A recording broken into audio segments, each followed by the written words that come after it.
네, 지금부터 제3 세션을 시작하겠습니다. 네, 이번 포럼 3 세션에서는 평화나눔 연구소의 연구위원들이 중심이 되어 한반도 문제에 대한 교회의 인식을 발견하기 위해 수개월에 걸쳐 합동 연구를 진행했습니다. 저희 연구위원들의 연구 성과를 흥미롭게 지켜봐 주십시오. 3세션 사회를 맡아주실 최진우 교수님과 발표 토론자분들을 앞으로 모시겠습니다. 힘찬 박수 부탁드립니다.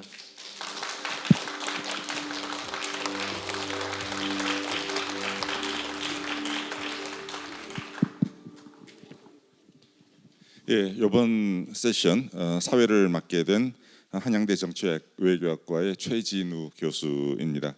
이런 귀한 자리에 불러주시고 또 공부를 하게 해주시고 저로 하여금 또 이런 발언의 기회를 주셔서 너무 영광스럽고 감사드립니다. 오늘 저희가 2시간 정도의 시간을 가지고 제3세션을 하게 되겠는데요. 이미 다 아시겠지만 오늘 전체 회의의 주제는 평화의 장인과 가톨릭 공동체입니다. 그리고 저희 3세션의 주제는 한반도에 초점을 맞춰서 한반도 갈등 해소와 평화를 위한 교회 구성원들의 실천적 과제입니다. 아마 대주제와 저희 세션 주제가 잘 연결이 되고 있는 것 같은데요.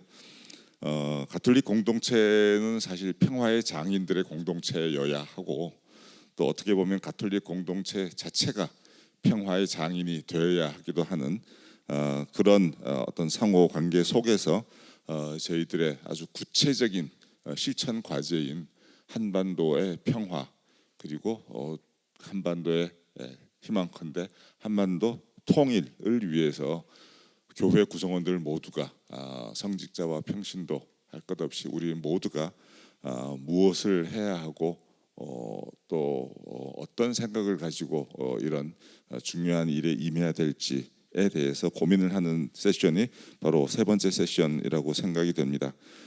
이번 세션에서는 두 편의 과제가 발표가 되겠는데요.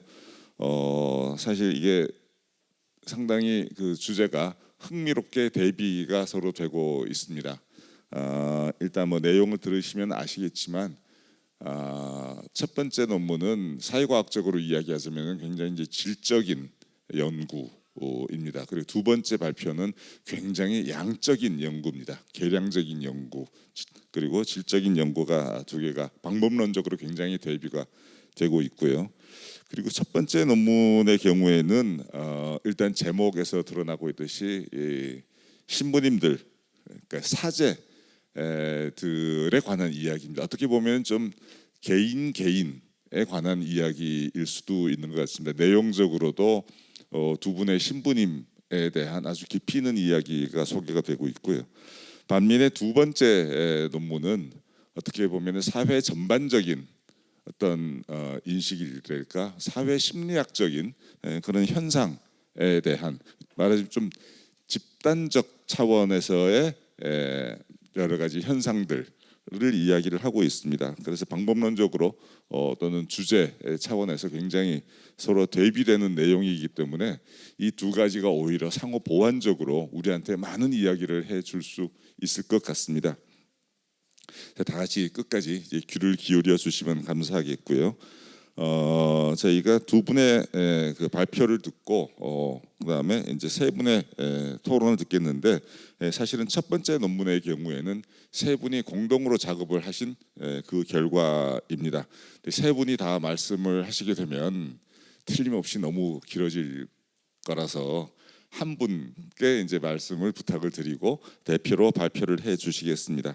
평화나눔 연구소 연구위원이신 손서정 박사님께서 이제 발표를 해 주시겠고요. 그리고 두 번째 논문은 평화나눔 연구소 연구위원이고 지금 한국은행에 근무를 하고 계시는 조용신 박사님께서 발표를 해 주시겠습니다. 그리고 토론자로는 서울대교구의 정규현 신부님, 성균관대학교의 나혜심 박사님, 그리고 카이스트의 김태균 교수님 이렇게 세 분이 발표를 해주시겠는데 발표자분들께서는 절대로 25분이 넘지 않는 시간적 범위 내에서 발표를 해주시고요. 토론자분들께서는 1인당 10분의 시간을 드리겠습니다. 관리를 잘 하셔서 발표를 해주시고 그 다음에 아마 시간이 조금 더 여유가 있을 거로 생각이 됩니다. 그때는 여기 방청석에 질문을 받고 또 여기 앞에 계시는 패널리스트들 간에 자유로운 토론을 좀 진행을 한 다음에 마무리를 하도록 그렇게 하겠습니다. 그럼 먼저 아까 말씀드린 평화나눔 연구소 연구위원이시자 삶을 살리는 평화교육 연구소장이신 손서정 박사님 25분 드리겠습니다. 네, 감사합니다. 소개받은 손서정 베아트릭스입니다. 정수영 신부님과 남경훈 선생님 그리고 저 이렇게 해서 이 연구를 진행하였고요. 제가 25분 체크하겠습니다. 저는 두 사제의 평화 이야기에 대한 내러티브 탐구에 대해서 이야기를 나누고자 하는데요. 발표에 앞서서 먼저 이 연구에 참여해 주신 두 분의 연구 참여자 신부님께 매우 깊은 감사를 드립니다. 그리고 이분들의 익명성을 보장하기 위해서 사진은 여러분들이 가장 잘 아시는 두 사제의 사진으로 첨부하였습니다. 보이시나요? 네, 다 잘 아시는 분이시죠? 다음으로는 목차를 잠깐 보여드리겠는데요. 지금 보시는 것과 같은 목차인데 아마 저희 시간상 많이 다 말씀을 드릴 수는 없을 것 같고 이 내러티브 탐구라는 연구 방법이 생소하실 수 있기 때문에 아주 간단하게 설명드리고 두 사제의 평화 이야기 그리고 의미 위주로 발제를 하도록 하겠습니다. 이 내러티브 연구 방법의 제일 처음에 수행되는 부분이 연구자 내러티브입니다. 그래서 저는 제가 이제 연구 책임자로서 제가 경험한 평화의 여정에서 저와 함께 동반해 주셨던 사제에 대한 이야기를 5쪽 정도 썼는데요. 지금 보시는 자료집에는 들어가 있지 않습니다. 그래서 그것이 연구의 시작이 되었고 연구의 필요성은 보시는 것처럼 가톨릭 교회의 가장 근본 속성이자 가치인 평화 그리고 그 평화에 대한 역할을 해야 되는 사제의 임무에 초점을 두고 이 연구의 시작을 하였습니다. 그 연구의 취지는 연구 참여자분들은 본당 사제입니다. 그래서 본당 사제분들을 섭외하게 된 이유는 저희가 일상을 살아갈 때 신자들과 가장 가까이서 역할을 하시는 분들이 가톨릭 본당 사제이기 때문에 그분들이 살아낸 평화의 이야기를 있는 그대로 듣고 경청해서 그 평화의 의미를 이해하고자 했습니다. 그래서 개별 인간 탐구로 진행했었다는 점을 말씀을 드리겠습니다. 이론적 배경은 다들 아시는 이제 교회 문헌 그리고 교황님의 해칙 등으로 이제 구성을 하였고요. 마지막에 화살표로 되어 있는 그 평화에 대한 정의는 제가 가톨릭 교회 안에서 평화를 탐색하기 시작했고 평화학을 배우면서 여러 가지 학문적, 신학적, 철학적인 고민을 바탕으로 제가 생각한 평화입니다. 이 평화는 개인의 내면에서부터 공동체, 서로 맺는 관계, 그리고 이게 정치적인 거, 한반도, 지구 생태까지 모든 차원을 아우르는 평화이고 그 차원에서 우리가 사랑을 품은 정의를 실현해서 서로의 삶을 살리는 균형적인 관계 맺음의 과정이 아닐까라고 저는 제 정의를 하였습니다. 그래서 이걸 말씀드리는 이유는 연구자의 내러티브를 처음 이야기를 한 것도 그렇고 제가 지금 이거를 말씀드리는 것도 연구자의 시각으로 탐구할 수밖에 없는 이 연구 방법론에 대해서 이해를 하시면 좋을 것 같아서 말씀을 드렸습니다. 그리고 현대의 사제 양성에 대해서 인성 차원, 영성 차원, 지성 차원, 3호까지 다 통합적으로 양성하는 차원을 이론적 배경에 제시를 하였는데요. 이거 같은 경우에는 가톨릭 평화의 가치 플러스 사제분들이 어떻게 양성되셨는지를 이해해야지 이분들이 이해하는 평화, 살아가는 삶을 이해할 수 있을 것 같았습니다. 선행연구 탐색은 뭐 간단히 말씀드리겠습니다.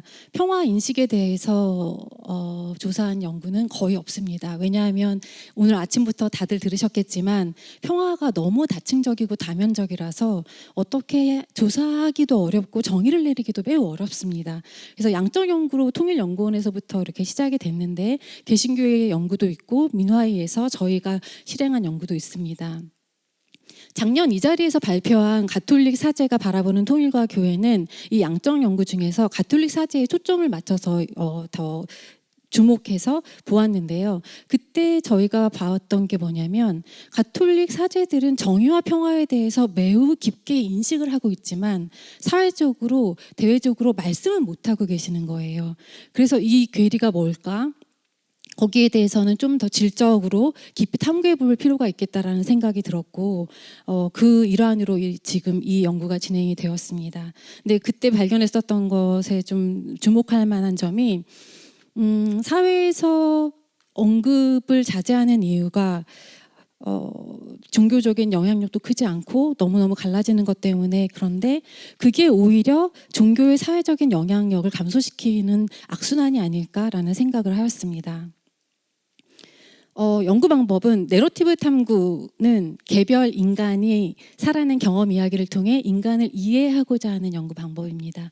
이 연구 방법을 고안하신 클랜디닝과 코넬리가 얘기하기로는 개별 인간에 대한 이해, 그 이상도 그 이하도 아닙니다. 그래서 저는 이 연구에서 사제인 참여자, 사제분들이 살아낸 그 이야기를 그대로 말씀하시는 걸 듣고 지금 제가 이 자리에서 다시 말하고 이걸 통해서 연구 과정을 통해서 저희가 구성한 이 연구 이야기가 다시 저희들이 삶을 살아가게 하는 그런 순환 과정인 것 같습니다.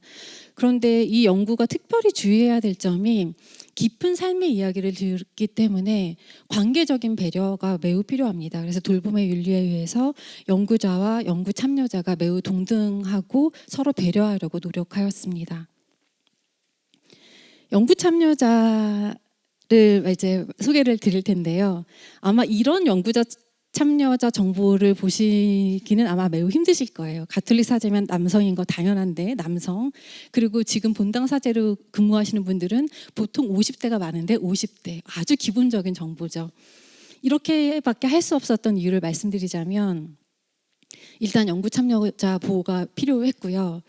그리고 이거는 모든 연구에 다 적용이 되지만 가톨릭 사제의 이 신분적인 특성으로 인해서 조금 더 제공이 되면 너무나 특정하게 됩니다.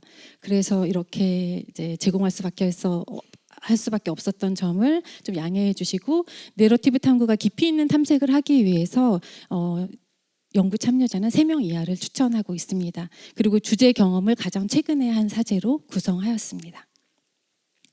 연구 계획은 올해 초부터 시작을 했고 이렇게 쭉 보시면 아시겠지만 연구 참여자 구성이 4월부터 9월입니다. 난항을 겪었습니다.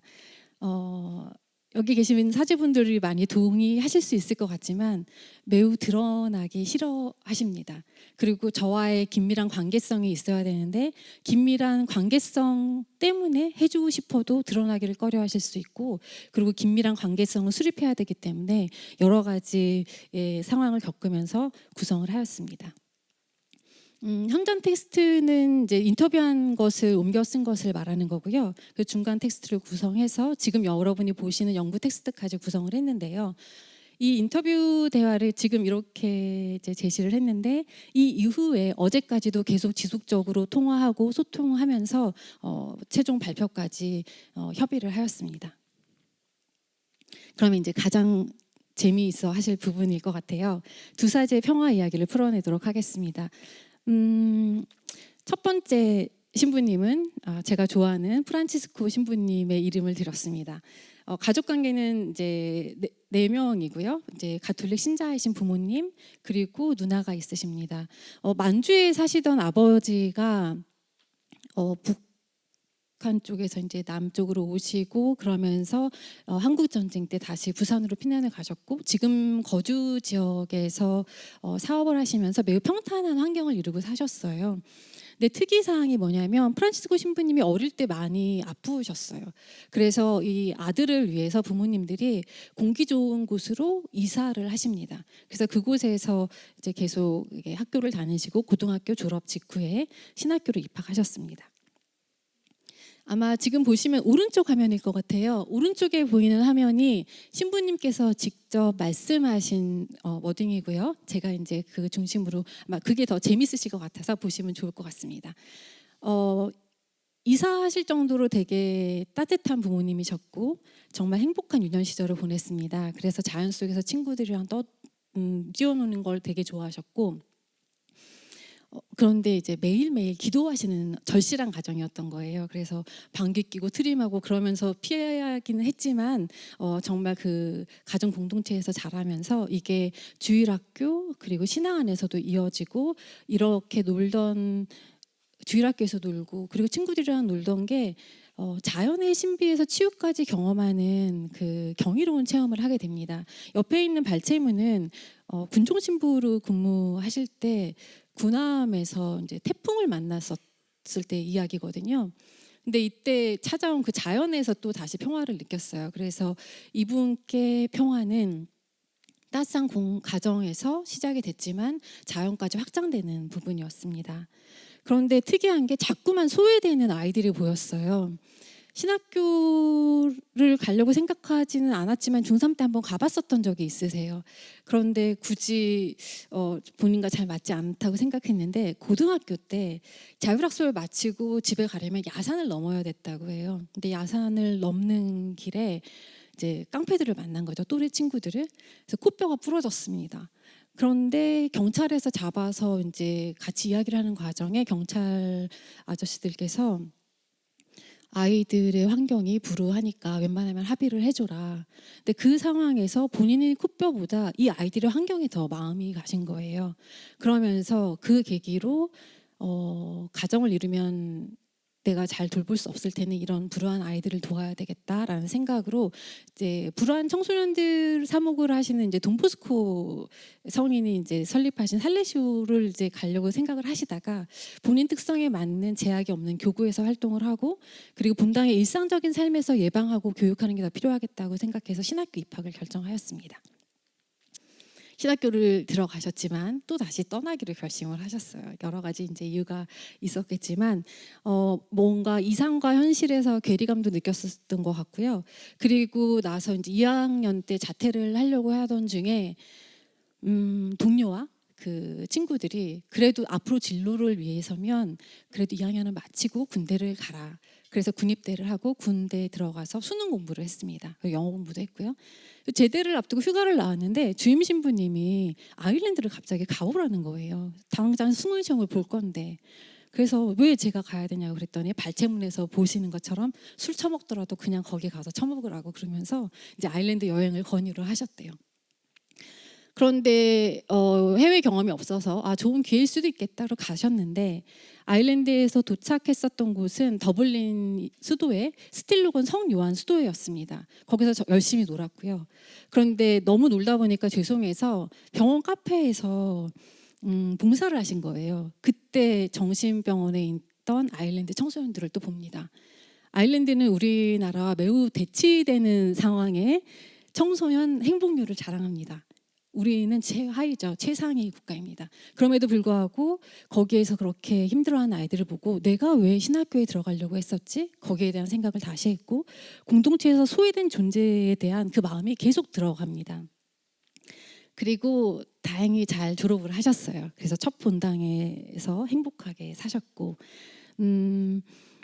그리고 나서 이제 보좌 신부로 여러 군데를 다니시고 나서 이제 군종 신부로 갔을 때 딱 어떻게 서해안 쪽에 NNL 지점으로 가신 거예요. 거기서 대치되고 있는 남북한의 상황을 보았습니다. 그 안에서 보니까 정말 현실과 이상이 너무 차이가 많이 나는구나. 그리고 이 분단 상황이 누구를 위한 거지? 여기에서 직업 군인들은 어떻게 지내고 있는 거지? 그 안에서 이 행동을 모색하기 시작하십니다. 그래서 면담을 했고요. 그리고 청소년 사목으로 다시 들어가시면서 장애인 주일학교라는 것을 처음 알게 됩니다. 근데 모든 분들이 다 그 본당에서는 익숙했던 장애인들의 행동이 신부님은 매우 당황스러웠고 그러면서 모든 곳에 찾아다니면서 장애인 사목에 대한 것을 배우셨고 그리고 그걸 아셨던지 부모님들이 찾아와서 그렇게 호소를 하셨습니다. 수녀님이 나오셨대요 본당에서. 그러더니 신부님이 미사하시기 너무 힘들어하시니까 분심이 많이 드니까 다른 곳으로 가서 미사를 하시라. 그런데 다른 곳에 가도 똑같겠죠. 아이가 어떻게 바뀌겠습니까? 그래서 이 부모님들의 약속을 지키려고 노력을 했지만 교회 내에서는 계속 냉대가 있었고 그리고 무관심이 사회랑 비슷했고 그리고 거기를 괴를 메우려고 행동을 하면서 내가 본당 사목을 하면 본당에서는 그 아이들을 받아들여야지라고 생각을 했고 그러자 그 본당에는 장애 아동이 점점 많이 보이기 시작했습니다. 소문을 듣고 멀리서 아이를 데리고 찾아오셨고요. 신자가 아니던 분들이 와서 세례를 받으셨습니다. 그래서 부모의 사랑이 너무나 중요한 걸 알았기 때문에 이제 부모회도 활성화를 시켰고요. 이렇게 여러 활동을 하면서 행복한 보금자리를 만들어가는 게 이 신부님께는 가장 큰 평화의 아버지 되기였던 것 같습니다. 그래서 북한에서 오셨던 노인분들이나 독거노인분들을 위한 여러 가지 행사도 기획하셨고요. 이렇게 따져보면 지금까지 바라본 프란치스코 신부님에게 평화는 부모와 그리고 하느님께서 주신 그 사랑을 갚기 위해서 그 빚진 자아가 그 누구도 배제하지 않고 사랑하면서 어려움에도 새로운 방향을 모색하고 끝까지 함께하는 과정으로 볼 수 있을 것 같습니다. 제가 속도를 내기 시작했습니다. 10분밖에 안 남았는데 지금 미카엘 신부님 얘기는 시작도 안 했거든요. 미카엘 신부님은 세 남매 중에 장남입니다. 그리고 가난한 가정 환경이었고요. 특이사항은 최초의 유년 시절 기억이 외할머니 댁이에요. 그리고 직장 생활과 일반 대학 졸업 후 신학교에 입학하셨습니다. 외할머니 댁은 너무 크고 되게 좋은 집이었어요. 그리고 사랑을 독차지했는데 어느 날 어머니가 이제 집으로 데리러 오셨는데 집에 가보니까 네 식구가 한 방에서 살아야 되는 거예요. 한 방에서 자고 화장실은 한 10가구가 같이 사용하는 곳이고 그러면서 동생과 나눠 먹어야 되고 환경이 완전히 바뀐 거죠. 그러면서 삶의 제한을 경험을 합니다. 이 가난을 되게 어렸을 때부터 체험을 했는데 그나마 괜찮았던 거는 친구들이 너무너무 많은 동네였어요. 그래서 친구 부자였습니다. 정말 즐거운 생활을 했고 그 와중에 가난한데 가난이 더 겹쳤습니다. 아버지 사업 실패로 너무너무 힘든 이제 상황이 되어서 집안에 있는 가구 3개에 빨간 딱지가 붙는 것도 보셨고 그럴 때 이 미카엘 신부님에게 버팀목이 되어준 사람들이 친구들이었습니다. 그래서 비디오 보고 새벽까지 놀다가 눈 내리는 이제 전경은 정말 영화 같은 장면이었었던 것 같아요. 근데 그 버팀목에 둘째였지만 다시 가장 큰 버팀목으로 간 게 기도였습니다. 어머니를 따라서 어쩔 수 없이 계속 성당에 다녔고 가기 싫어서 버틴겼지만 어려운 상황에 처했을 때 스스로 계속 성당에 찾아갔고 문 닫힌 성당에 찾아가서 기도를 하는 그 기도가 버팀목이 되었습니다. 그래서 어머니의 신앙이 어둠 속에 그 터널에 있던 어린 미카엘을 빛으로 나가게 하는 보호의 통로가 되었습니다. 그런데 장남이잖아요. 너무 의무감이 큰 거예요.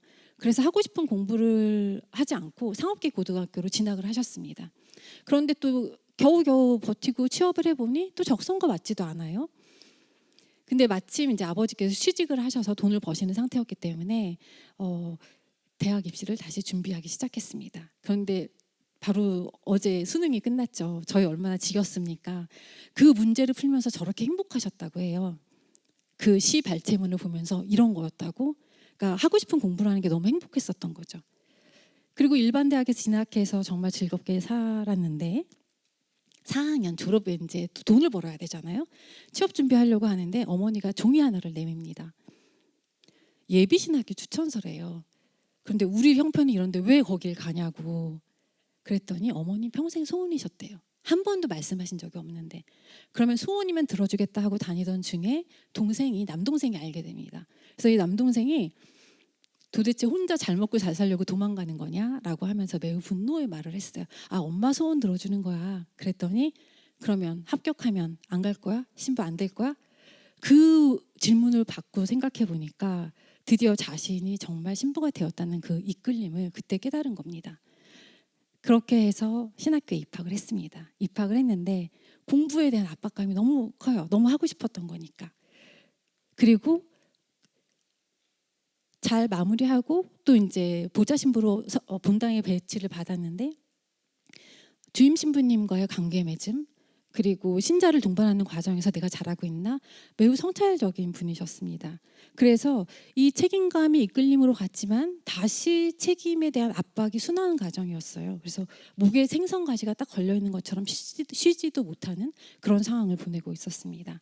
그래서 이 성찰 일기라고 이제 제가 얘기를 했는데 이거는 너무 재밌는 거라서 제가 말씀드리고 싶었는데 발췌문 참고해 주시기 바랍니다. 이분께 는 매우 성찰적인 분이시라서 저랑 인터뷰 대화를 하고 나서도 다음에 되면 내가 나를 미워하지는 않았나 계속 고민하고 얘기를 나눠주셨어요. 그래서 본인이 겪은 부끄러운 일화를 강론으로 만들고 그리고 그 강론을 쓰는 걸 본인의 양심 성찰 과정으로 하셨고 강론하는 거는 부끄러운 고백이었습니다. 신자들에게 대한. 그런데 이렇게 강론을 하시는 분이 절대 하지 않는 강론 주제가 있어요. 다 아시겠죠? 정치적인 주제입니다. 왜냐하면 신자들에게 상처를 주지 않기 위해서예요. 그리고 청년 시절에 너무너무 좋아하는 친구들과 여행을 갔다가 정치적인 문제 때문에 정말 주먹질하고 싸울 뻔한 경험을 겪은 다음에 이게 트라우마로 남으신 거예요. 그래서 여러분들이 다 아시는 뭐 정의평화위원회나 그리고 뭐 고해성사를 누구에게나 하지 않겠다거나 여러 가지 본당의 사건들이 많습니다. 그런 이야기를 듣고 경험하고 목격하면서 하지 않는 주제가 되었습니다. 그래서 미카엘 신부님에게 평화는 정말 가난한 일상보다는 당연하게 기본적인 권리가 충족된 일상 속에서 정말 친밀한 관계를 맺어가는 과정이었어요. 어린 시절에 이제 경험이 얼마나 중요한지를 이제 그 의미와 논의를 하고 마무리를 하려고 하는데요. 이분들에게 평화는 당연한 일상 속에서 친밀한 관계가 전제돼야 되고요. 서로의 삶을 살리는 과정의 성찰과 행동으로 볼 수 있을 것 같습니다. 그런데 교회에서 사목을 하시는 분이기 때문에 사랑으로 일치하는 교회 공동체 구성 역할에 최우선적인 가치를 둡니다. 그러면 저희가 처음에 연구를 시작할 때 연구의 필요성 측면에서 보면 어떤 한계가 있냐면요. 정의와 평화를 이상적인 것으로 두지만 현실에서는 지금 민족 화해 일치를 위한 것처럼 본당 내의 화해와 일치가 우선이 될 수밖에 없는 거예요. 그렇기 때문에 이 안에서 걸려 넘어지는 일까지 다 포용해야 되는 게 큰 일이 됐고요. 그리고 이 내러티브를 탐구하면서 그렇기 때문에 보편 교회 그리고 이 교구가 해야 될 일이 더 크지 않나라는 생각이 들었습니다. 저도 어쩌면 왜 그렇게 용기 내서 말하지 못해라는 문제의식이 있었을 수도 있었는데 이걸 하다 보니까 어떻게 우리 교회의 공적 역할을 회복해야 되는가가 다 보였고요. 그리고 지금 계속 1세션부터 말씀을 하셨겠지만 교육과 연구 그리고 만남과 대화 시스템을 확충하는 게 정말 필요한 것 같습니다. 그리고 사제들 양성 과정도 재교육이 필요한데요. 구체적으로 평화의 그 구체적인 지점과 연결해서 전달하는 교육이 매우 부족합니다. 그리고 이분들이 용기를 내고 말할 수 있으려면 지금 제일 앞에 계시는 분들부터 위로부터의 쇄신, 정말 인간적인 구체적인 모델이 필요합니다. 이분들이 두려워하지 않고 얘기할 수 있는 구체적인 모델이 돼주셔야 되겠다는 생각을 좀 했습니다. 연구의 목적적인 측면입니다. 제가 연구를 하는 동안 잘 듣는다고 생각했는데 정말 잘 들었을까? 어쩌면 나는 그 이야기가 너무 재밌어서 거기에 들어갔지만 그냥 맴도는 관찰자였지 않나? 정말 이 사람들로 일치됐나? 사랑했나라는 생각이 들었어요. 저의 연구는 항상 사랑이 시작이었거든요. 평화를 사랑해서 평화를 연구했고 평화를 해치는 요소가 발견되면 거기에 분노해서 거기에 대해서 연구를 합니다. 그런데 연구의 과정은 진짜 윤리적 배려였지만 이게 자기 검열로 갔어요. 이분들이 드러나면 어떡하지? 이 연구를 통해서 뭔가 해를 입으면 어떡하지? 내가 이분들의 이것을 지적해도 될까? 그래서 어쩌면 이 연구의 목적적인 측면에서는 정말 자기 검열과 자아 성찰의 균형적인 외줄타기였고요. 그리고 그 용기를 위해서 어쩌면 사회 구조적인 그 자기 검열이라는 것은 이제 사회과 교사 선생님들도 말씀하시고 있는데요. 사회과를 가르칠 수가 없어요. 사회 구조적인 문제 때문에 자기 검열을 할 수밖에 없는데 우리 교회도 그런 건 아닐까. 그래서 저는 이제 마무리를 이렇게 하겠습니다. 온전한 사랑을 향한 이제 개인적인 이제 사회적 정당성인데요. 다 읽기는 그렇고 제가 마지막에 이제 발표한 부분 읽겠습니다. 사제들 그들 자신이 되어 온전히 몰입하기엔 너무나 아팠고 쓰렸다. 감히 공감을 넘어 그들이 되려는 순간 투명하고 얇은 벽 같은 경계의 두터움을 쉽게 뛰어넘지 못했다. 그걸 온전히 감당한 인간이 바로 예수, 그 중심에 예수가 있다. 내가 되어 죽음까지 마다하지 않은 예수. 판단이 아니라 공감을 넘어서 일치로 사랑하게 되는 것. 그것이 바로 온 세상에 가장 기쁜 소식을 전하는 궁극의 복음일 것이다. 네, 이게 마지막 슬라이드입니다. 네, 지금 두 교황의 한 장면인데요. 이분들이 그 축구를 보면서 축구 선수처럼 일치하고 계시잖아요. 저희도 그렇게 일치할 수 있는 그 평화의 삶을 살아가는 그 순간에 오늘도 여기에 계신 모든 분들을 응원하면서 저의 발제는 마치겠습니다.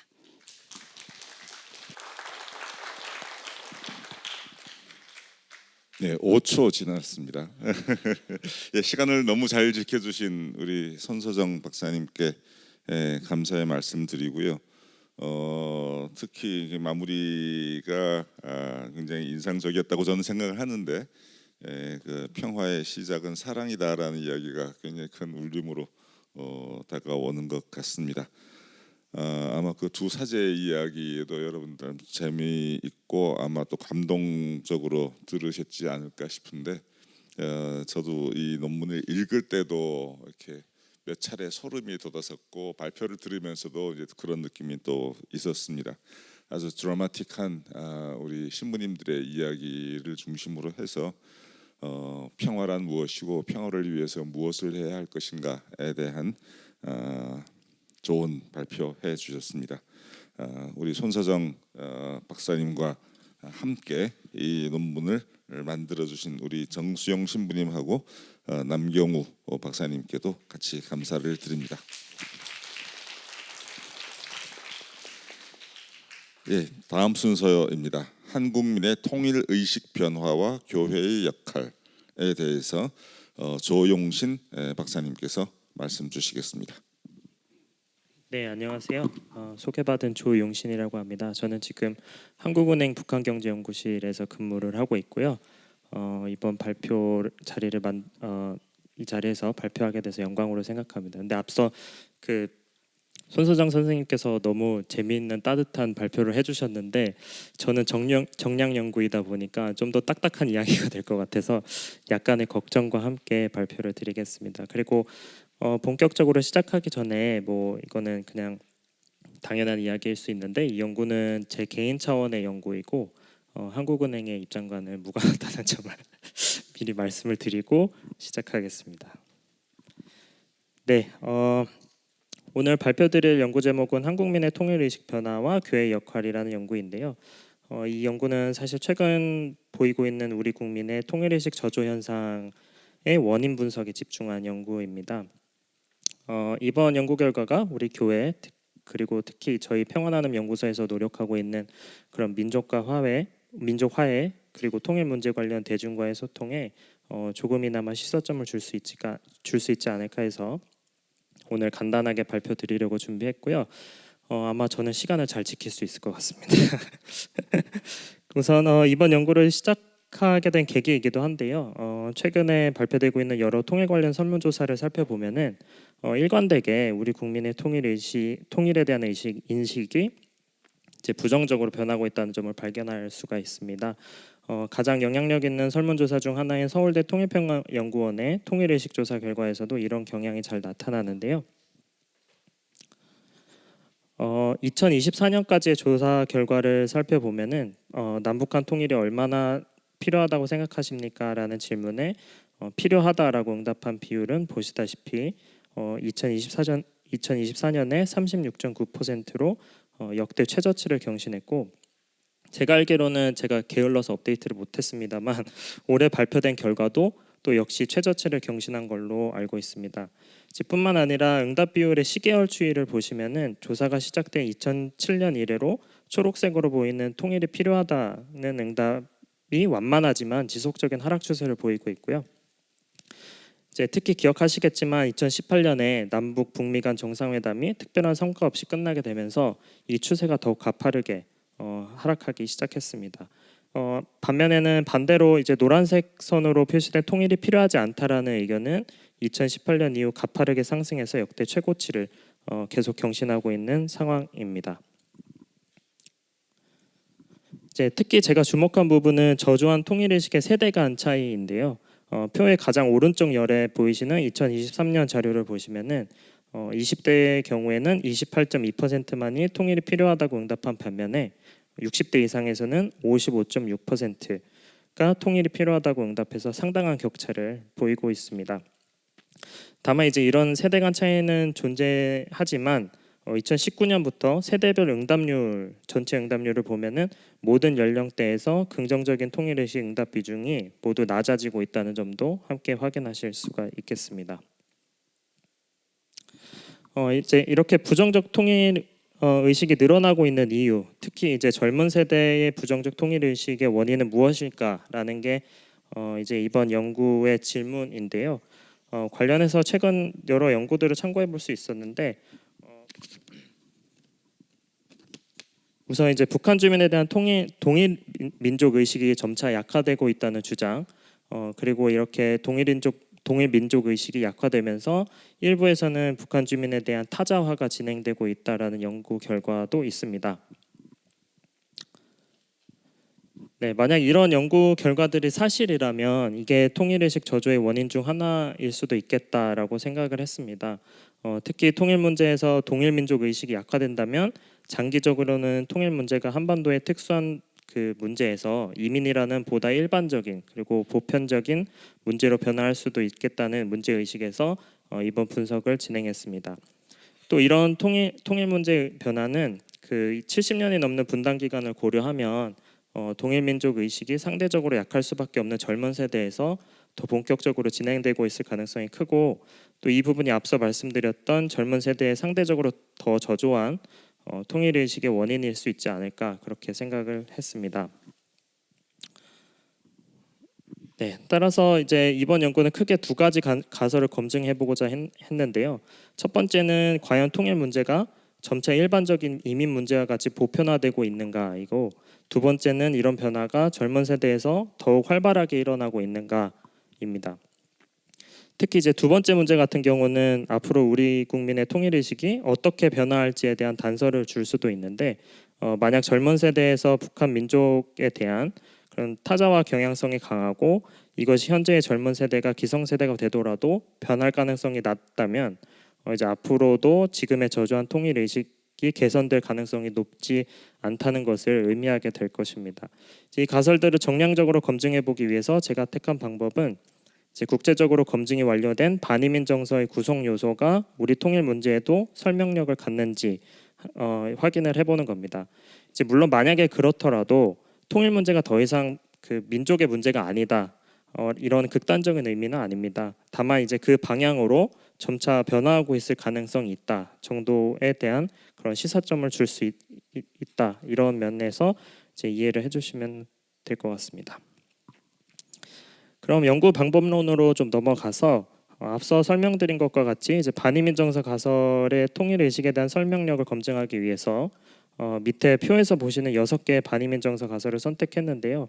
이제 실제 반이민 정서 문헌에서는 이거보다 훨씬 더 많은 그런 이론들이 있습니다. 이제 다만 이번 연구에서는 지금 가장 많이 활발하게 논의되고 있는 6개의 가설을 선택해서 이 가설들이 통일 의식에 설명력을 갖는지 검증을 해봤습니다. 주요 가설들을 보시면은 일단 첫 번째로는 다문화 수용성 가설이 있는데, 이 가설은 이제 그 다문화에 대한 수용성이 높을수록 반이민 정서가 낮다라고 이제 논의되고 있는 가설이고요. 주변 안전 가설도 있고 이제 인적 자본 가설이 있는데, 인적 자본 가설 같은 경우가 이제 기존 연구에서 가장 좀 강건하게 결과가 꾸준하게 나오고 있는 가설인데, 이 가설 같은 경우는 교육 수준 그리고 소득 수준이 높을수록 반이민 정서 경향이 낮다, 이런 가설이 되겠습니다. 그리고 정치적 성향 가설도 있는데요. 이거는 이제 보수적 성향을 가진 개인일수록 반이민 정서 성향이 강하다, 이런 가설이고요. 그리고 밑에 경제적 경쟁 가설은 이제 인적 자본 가설과 많이 맞닿아 있는 부분인데, 이제 저숙련 노동자일수록 반이민 정서가 강하다, 이런 논의가 되겠습니다. 네, 이번에 이제 사용하게 된 데이터는 서울대학교 통일평화연구원에서 매년 발표하고 있는 이제 통일의식 조사라는 데이터이고요. 2007년부터 매년 1,200명 정도의 시민을 대상으로 설문을 실시하고 있습니다.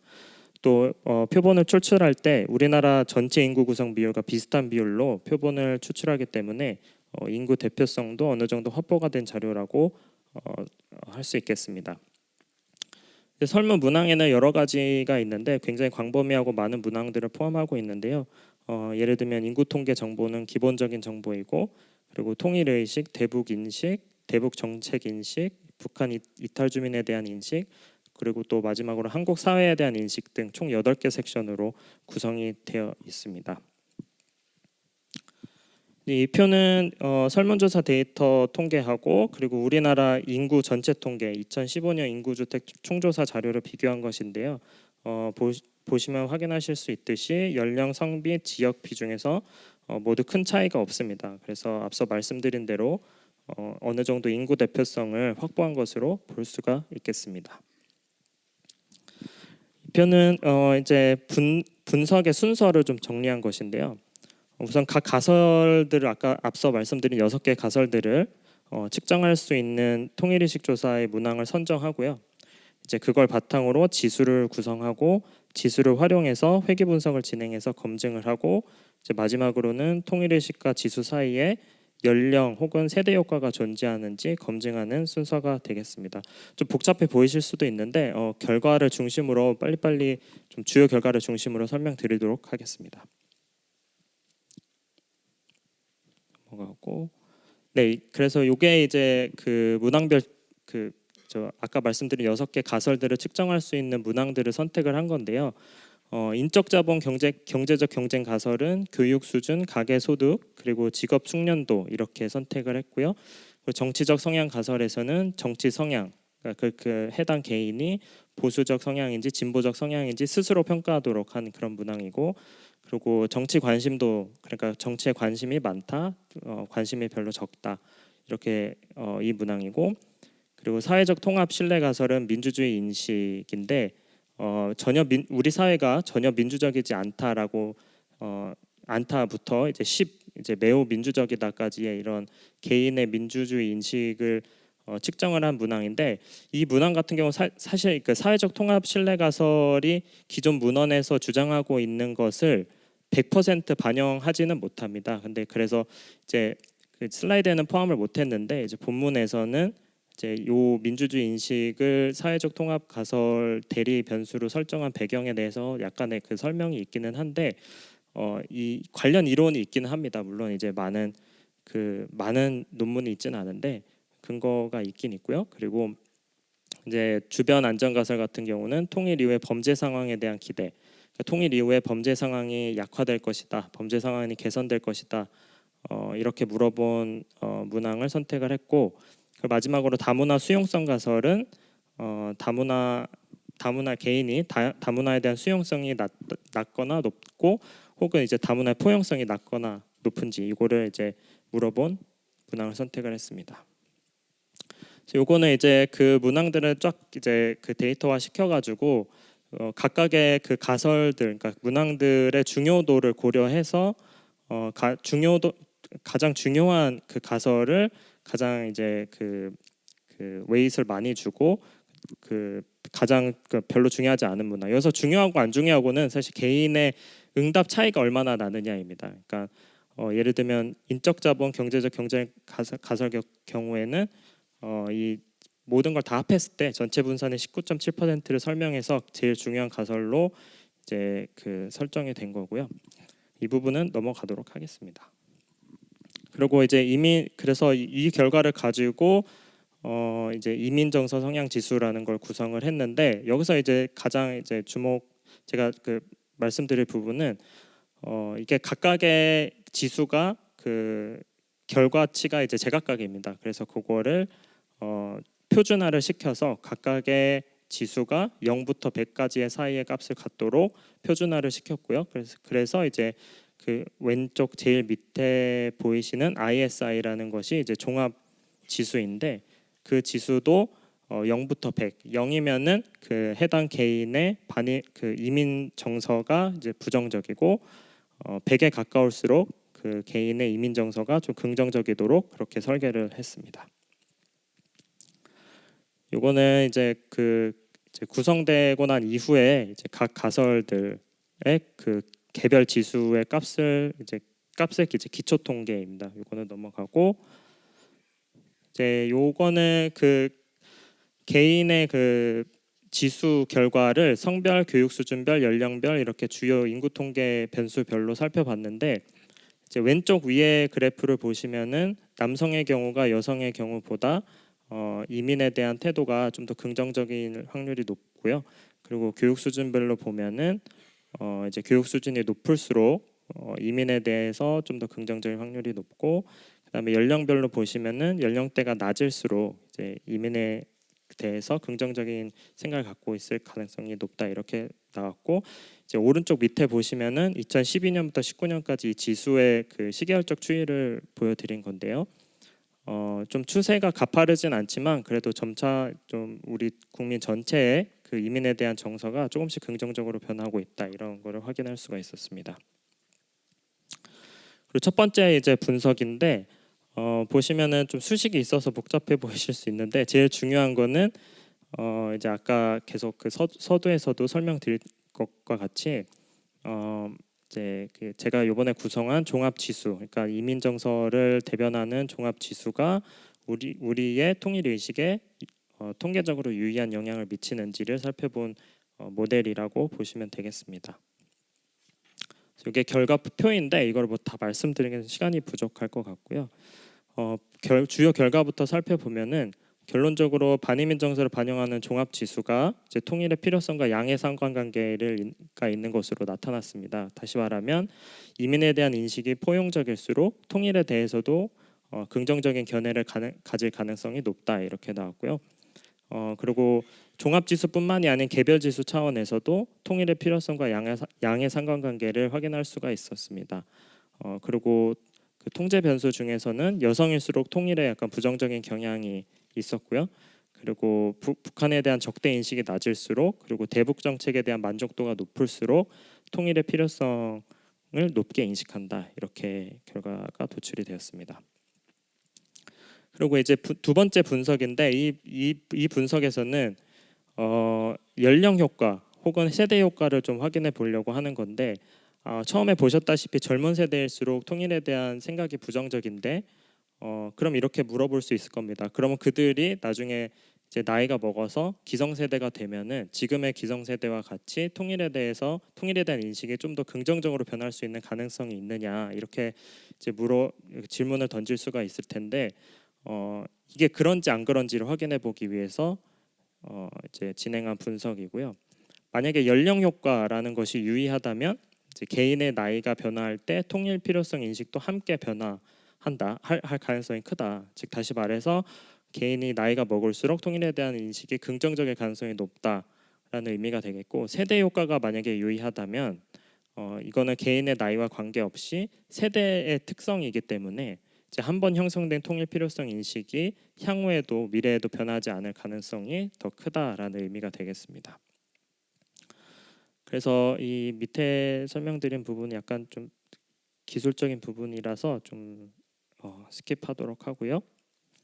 그래서 결과를 보니까 이제 그 세대 코호트 15라는 변수가 이제 세대를 가름할 수 있는 변수인데, 이 변수가 통계적으로 유의한 것으로 추정이 됐습니다. 그래서 통일 필요성 인식에 대한 그 이민 정서 성향 지수의 영향에 세대 효과가 존재하는 것으로 그렇게 추정이 되었고요. 다시 말해서 그 젊은 세대에서 이민 정서 성향 지수의 영향이 기성세대 대비 유의하게 강해서 이제 세대 효과가 존재한다. 이렇게 추정이 됐습니다. 이렇게 좀 아까도 설명드렸지만 이렇게 세대 효과가 존재한다는 의미는 이제 향후에도 젊은 세대 사이에서의 통일 문제가 이민 문제와 되는 그런 경향성이 지속될 가능성이 높다라는 그런 결과가 되겠고요. 약간 사실 좀 민감한 이야기라서 좀 조심스럽기는 한데 이렇게 이 결과가 나왔다고 해서 이게 진리인 것은 아닙니다. 제가 뭐 모델에서 놓친 통제 변수가 있을 수도 있고요. 그 설계 과정에서 좀 부족함이 있을 수도 있기 때문에 기초 결과 이런 가능성이 있다라는 그 부분으로 이해를 해주시면 감사하겠습니다. 그래서 이제 아까 그거는 종합 지수를 상대로 분석한 거고요. 이제 그 이후에 각 개별 지수, 그러니까 아까 말씀드렸던 6개의 이론에 대한 지수에도 이런 세대 효과가 있는지 검증을 해본 건데 이 역시 몇 개 빼고는 꽤 유의하게 나왔는데 특히 이제 세대 효과가 강하게 나타났던 가설은 인적 자본, 경제적 경쟁 가설, 그리고 정치적 성향 가설입니다. 이제 인적 자본, 경제적 경쟁 가설은 앞서도 설명드렸지만 이제 그 소득 수준이 높을수록 교육 수준이 높을수록 좀 더 이제 통일 문제 혹은 이민 문제 긍정적인 인식이 가질 성향이 높다고 이렇게 하는 가설이기 때문에 어떻게 보면은 이제 아까 그 전에 세션에서도 약간 논의가 있었던 것 같은데 젊은 세대에서 좀 더 이제 통일에 대한 비용에 관한 민감도가 좀 강할 수 있다 이렇게 이런 그런 주장에 대한 근거가 될 수 있을 것 같고요. 하지만 이제 문제는 이제 이게 시간이 지나더라도 크게 달라질 가능성을 기대하기는 조금 어렵다라는 부분이 되겠습니다. 그래서 결론을 좀 정리를 하자면 이민 정서를 대리하는 이제 이민 정서 성향 지수는 통일의 필요성 인식에 유의한 설명력이 있는 것으로 추정이 됐습니다. 이민 정서 지수 설명력에는 세대 효과가 존재한다. 그래서 젊은 세대일수록 이 효과가 더 크다라는 것이고 그리고 그래서 이 결과를 좀 해석을 해보자면 이 결과는 결국 북한이나 혹은 북한 주민에 대한 우리 국민의 인식에 양가 감정이 있다. 즉 동일 민족으로 한편으로는 느끼면서도 이제 통일 문제에 있어서는 타자화하는 경향이 존재할 수 있음을 시사한다. 그리고 따라서 이제 통일의식이 동일민족의 재결합 개념보다는 일반적 의미의 이민과 같이 이제 다른 두 사회의 결합의 문제로 변화하고 있을 가능성을 시사한다. 이렇게 결론을 도출을 했습니다. 그래서 사실은 제 제목에도 있지만 그 교회의 역할에 대해서는 제가 사실은 고민을 많이 해보고 있고 그리고 또 여러분의 생각도 좀 들어보고 싶은데 이런 결과가 과연 우리 교회에 어떤 함의점 혹은 시사점을 줄 수 있는지 좀 더 앞으로 고민을 해봐야 되겠지만 지금까지 생각한 그 결과로는 이제 결국 지금 이 결과는 젊은 세대의 통일관이 점차 세속적인 형태로 변화하고 있을 가능성이 있다는 것을 지적을 하고 있는데 저희 교회나 아니면은 저희 연구소 차원에서는 평화나 화해, 용서 이런 정서적인 그런 메시지들을 많이 내고 있습니다. 뭐 종교로서 당연하다고 생각하는 부분이기는 한데 이제 점차 이제 세대가 거듭될수록 통일에 대한 문제에 있어서 경제적 혹은 정치적 이해를 좀 더 많이 고려하는 성향이 나타나고 있기 때문에 과연 우리가 앞으로 이런 젊은 세대를 대함에 있어서 혹은 커뮤니케이션을 하는 데 있어서 어떤 그 메시지를 줘야 되는지에 대해서 좀 더 이제 고민이 필요한 그런 시기가 아닌가 하는 말씀으로 제 발표를 마치겠습니다. 감사합니다.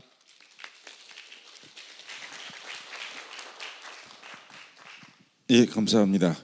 시간을 많이 절약을 해주셔서 더더욱 감사드리고요. 이게 아주 그 계량 분석에 대한 어떤 고도의 훈련이 돼 있지 않은 분들은 사실은 이런 발표문을 쓰는 것도 불가능하고 어쩌면 뭐 그 소화하는데도 약간의 이제 어려움이 있을런지도 잘 모르겠습니다만은 메시지는 굉장히 명확한 것 같습니다. 제가 제대로 이해를 했다면 젊은 사람들은 맞는지 모르겠습니다. 젊은 사람들은 그 이민자들에 대한 인식도 그렇게 좋지 않고 또 북한 주민에 대해서도 이민자와 동일시하는 그런 경향이 좀 있고 그렇게 한번 형성된 인식은 인생 사이클에서 점체 변하지 않는다. 어떻게 생각하면 이제 좀 비관적인 그런 시나리오를 저희들한테 이제 제시를 해 주신 거라고도 생각이 됩니다. 근데 뭐 아까 말씀하셨다시피 이제 지수의 구성과 이런 거에 있어서는 또 좀 더 반론이 있을 수도 있고 실제로 좀 다듬어야 될 부분도 있을 수가 있고 그래서 지금 이 발표에서 하시는 그 말씀 내용이 꼭 맞다라고 그렇게 받아들이실 필요는 없다라는 이제 그런 또 조심스러운 단서도 달아 주셨기 때문에 너무 실망하거나 너무 비관적이 될 필요는 없을 것 같고요. 그 대신에 또 만일에 그렇다고 한다면 그럼 어떻게 할 것인가라는 것도 굉장히 중요한 질문이기 때문에 정말 우리가 항상 그 최선을 위해서는 최악을 대비하라 뭐 그런 이야기도 있는 것처럼 그러면 우리는 무엇을 해야 될 것인가 이런 비관적인 시나리오까지 우리가 상정을 한다고 했을 때 그런 비관적인 시나리오가 현실이 되지 않도록 하기 위해서는 무엇을 해야 될 것인가 라고 하는 굉장히 중요한 무거운 질문을 던지신 그런 발표가 아닌가라는 생각이 듭니다. 제가 사회자로서 다른 분들한테는 시간 아끼라고 막 책을 하면서 제가 너무 말이 많은 것 같아서 이제 죄송한데요. 그럼 바로 이제 토론으로 넘어가도록 하겠습니다. 프로그램에 나와 있는 순서대로 먼저 정규현 신부님께서 토론 말씀 10분 정도 해주시겠습니다. 네, 안녕하십니까. 서울대교구 소속 정규현 마르티노 신부입니다. 저는 현재 사회학 공부를 하고 있고 주요 연구 분야로는 종교, 영성사회학 그리고 청년 그리고 교회 거버넌스, 뭐 종교 공공성 뭐 이런 쪽들을 관심을 갖고 연구를 하고 있고요.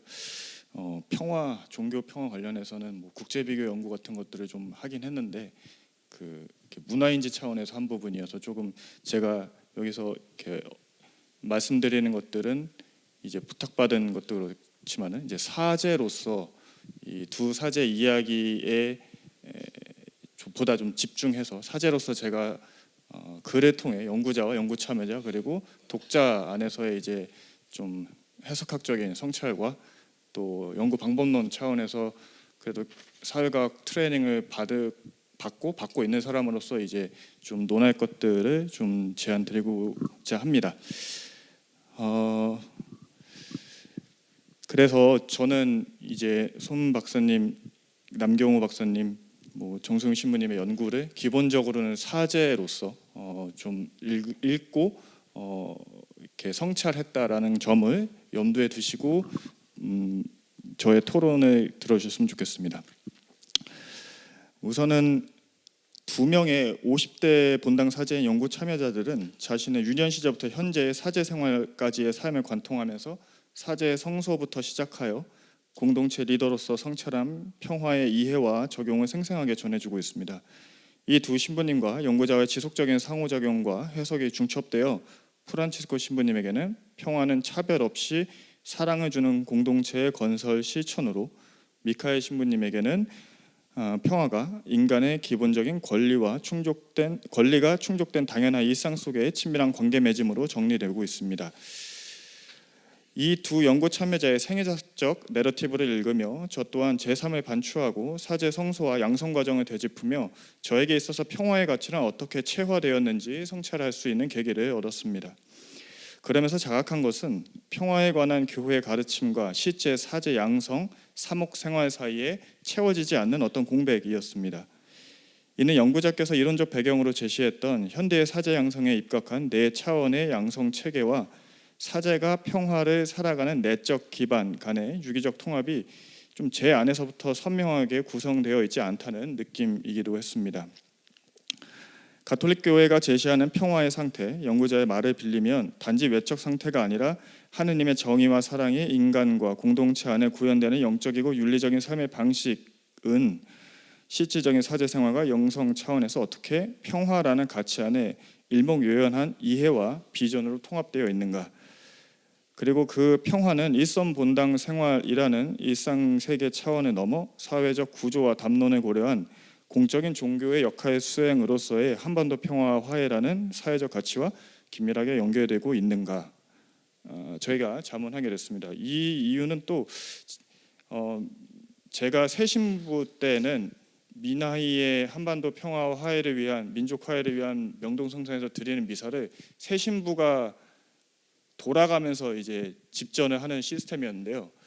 이제 본당이 또 바쁘고 새신부다 보니까 그 일정 빼는 거에 대해서도 좀 주임 신부님과 이렇게 그런 것들에서 잘 안 하려고 하는 어떤 좀 회피되는 그런 미사 이제 손님 주례였는데요. 제가 11월인가 언제쯤 맡았는데 그 또 강론을 미리 그걸 썼죠.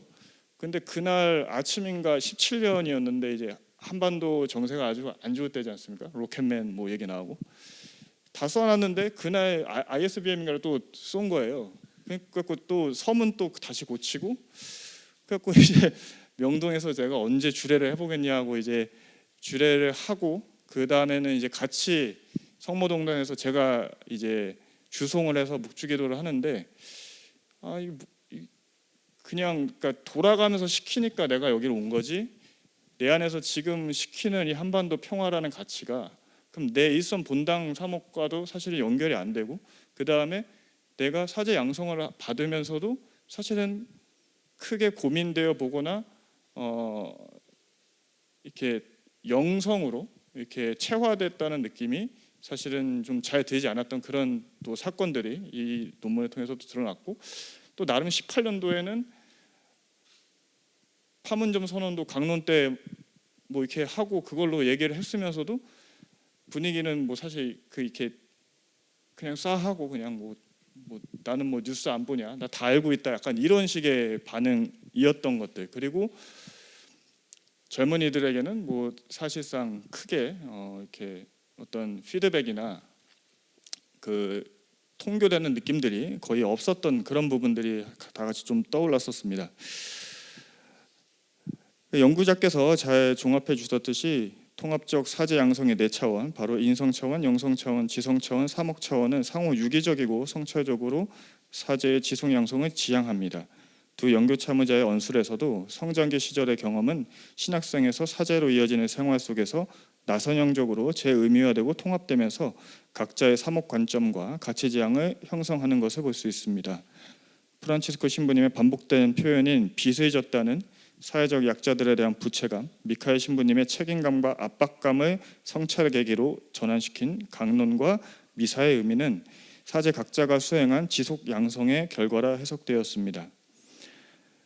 그러면서 미카엘 신부님의 물 흐르듯 자연스럽게 살 수 있는 일상, 프란치스코 신부님의 공동체원이 함께 노력하면서 얻을 때 얻는 평화 같은 저만의 평화에 대한 나름의 저의 개인적인 어떤 그 표현들, 어떤 표상들이 있음에도 이 자리의 핵심 가치인 한국 속 맥락화된 한반도 평화와 갈등 해소라는 공적 아젠다와 이게 그럼 통합되어 있는가?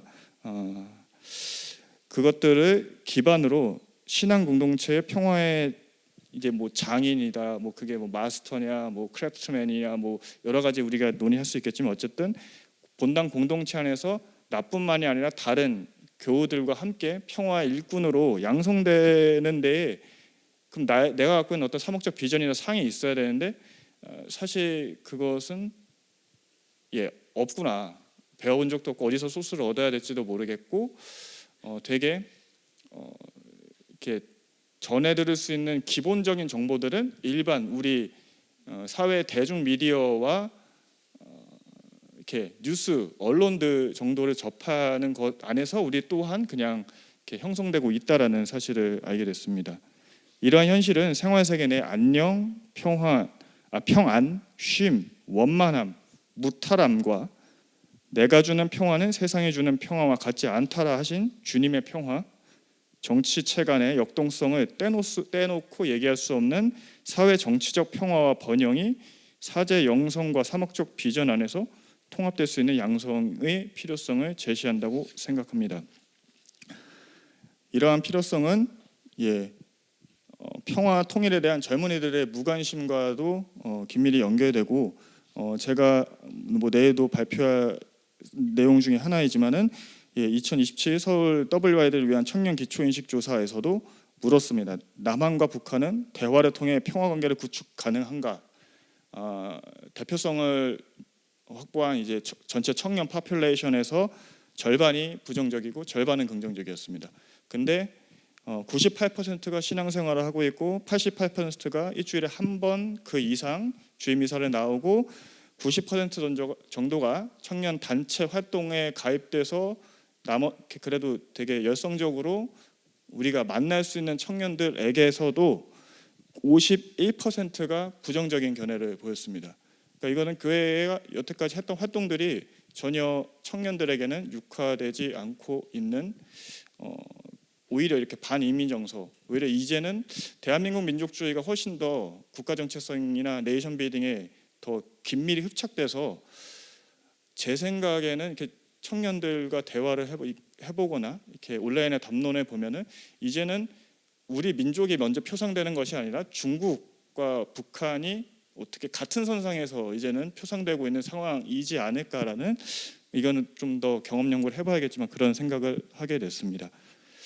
그래서 이제 토론거리를 좀 나눠 드린다면은, 그러면 이제 사제 양성, 지속 양성 과정에서 이 두 사제의 이야기를 빌어서 우리가 사제 양성에 좀 보다 더 접목시킬 수 있는 그런 방안들이나 어떤 비전들 같은 것들을 좀 연구자께서 갖고 계신지 좀 나눠주시면 좋을 것 같고, 그 50세에 한정지었던 이유에 대해서 이렇게 직접 겪었던 분들의 또 내러티브는 분명히 다를 것 같은데, 예를 들어 한국 전쟁을 이렇게 아주 어렸을 때라도 겪으셨던 분들이나 그런 그 연령에 대한 조금 더 그 타당도를 높일 수 있는 그런 이유들을 좀 알려주시면 좋을 것 같고요. 그 다음에 세 번째는 이제 어쨌든 내러티브 연구가 상호작용 연구이기 때문에, 그러면은 연구장님께서 변모됐던 것에 더해서 연구 참여자들이 이 인격적 과정을 통해서 그들이 이해하고 진짜 적용시키고자 하는 사목적인 그 평화의 상은 어떻게 좀 디벨롭됐는지 이렇게 좀 나눠주시면 좋을 것 같습니다. 네, 이상입니다. 예, 감사합니다.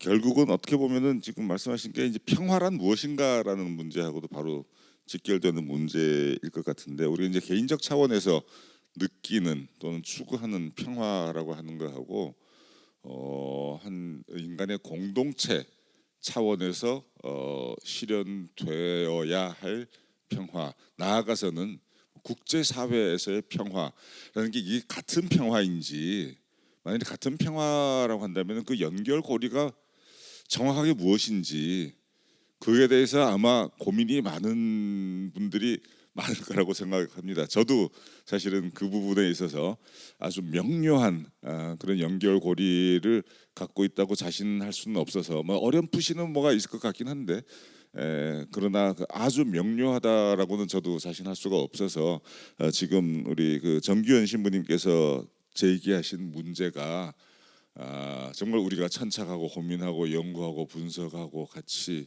토론하고 그래서 해답을 찾아 나가야 될 일이 아닌가. 그래서 그랬을 때 우리 교회가 평화를 이야기할 때 좀 더 많은 사람들한테, 특히 우리 신자들한테 설득력 있게 다가갈 수 있지 않겠는가.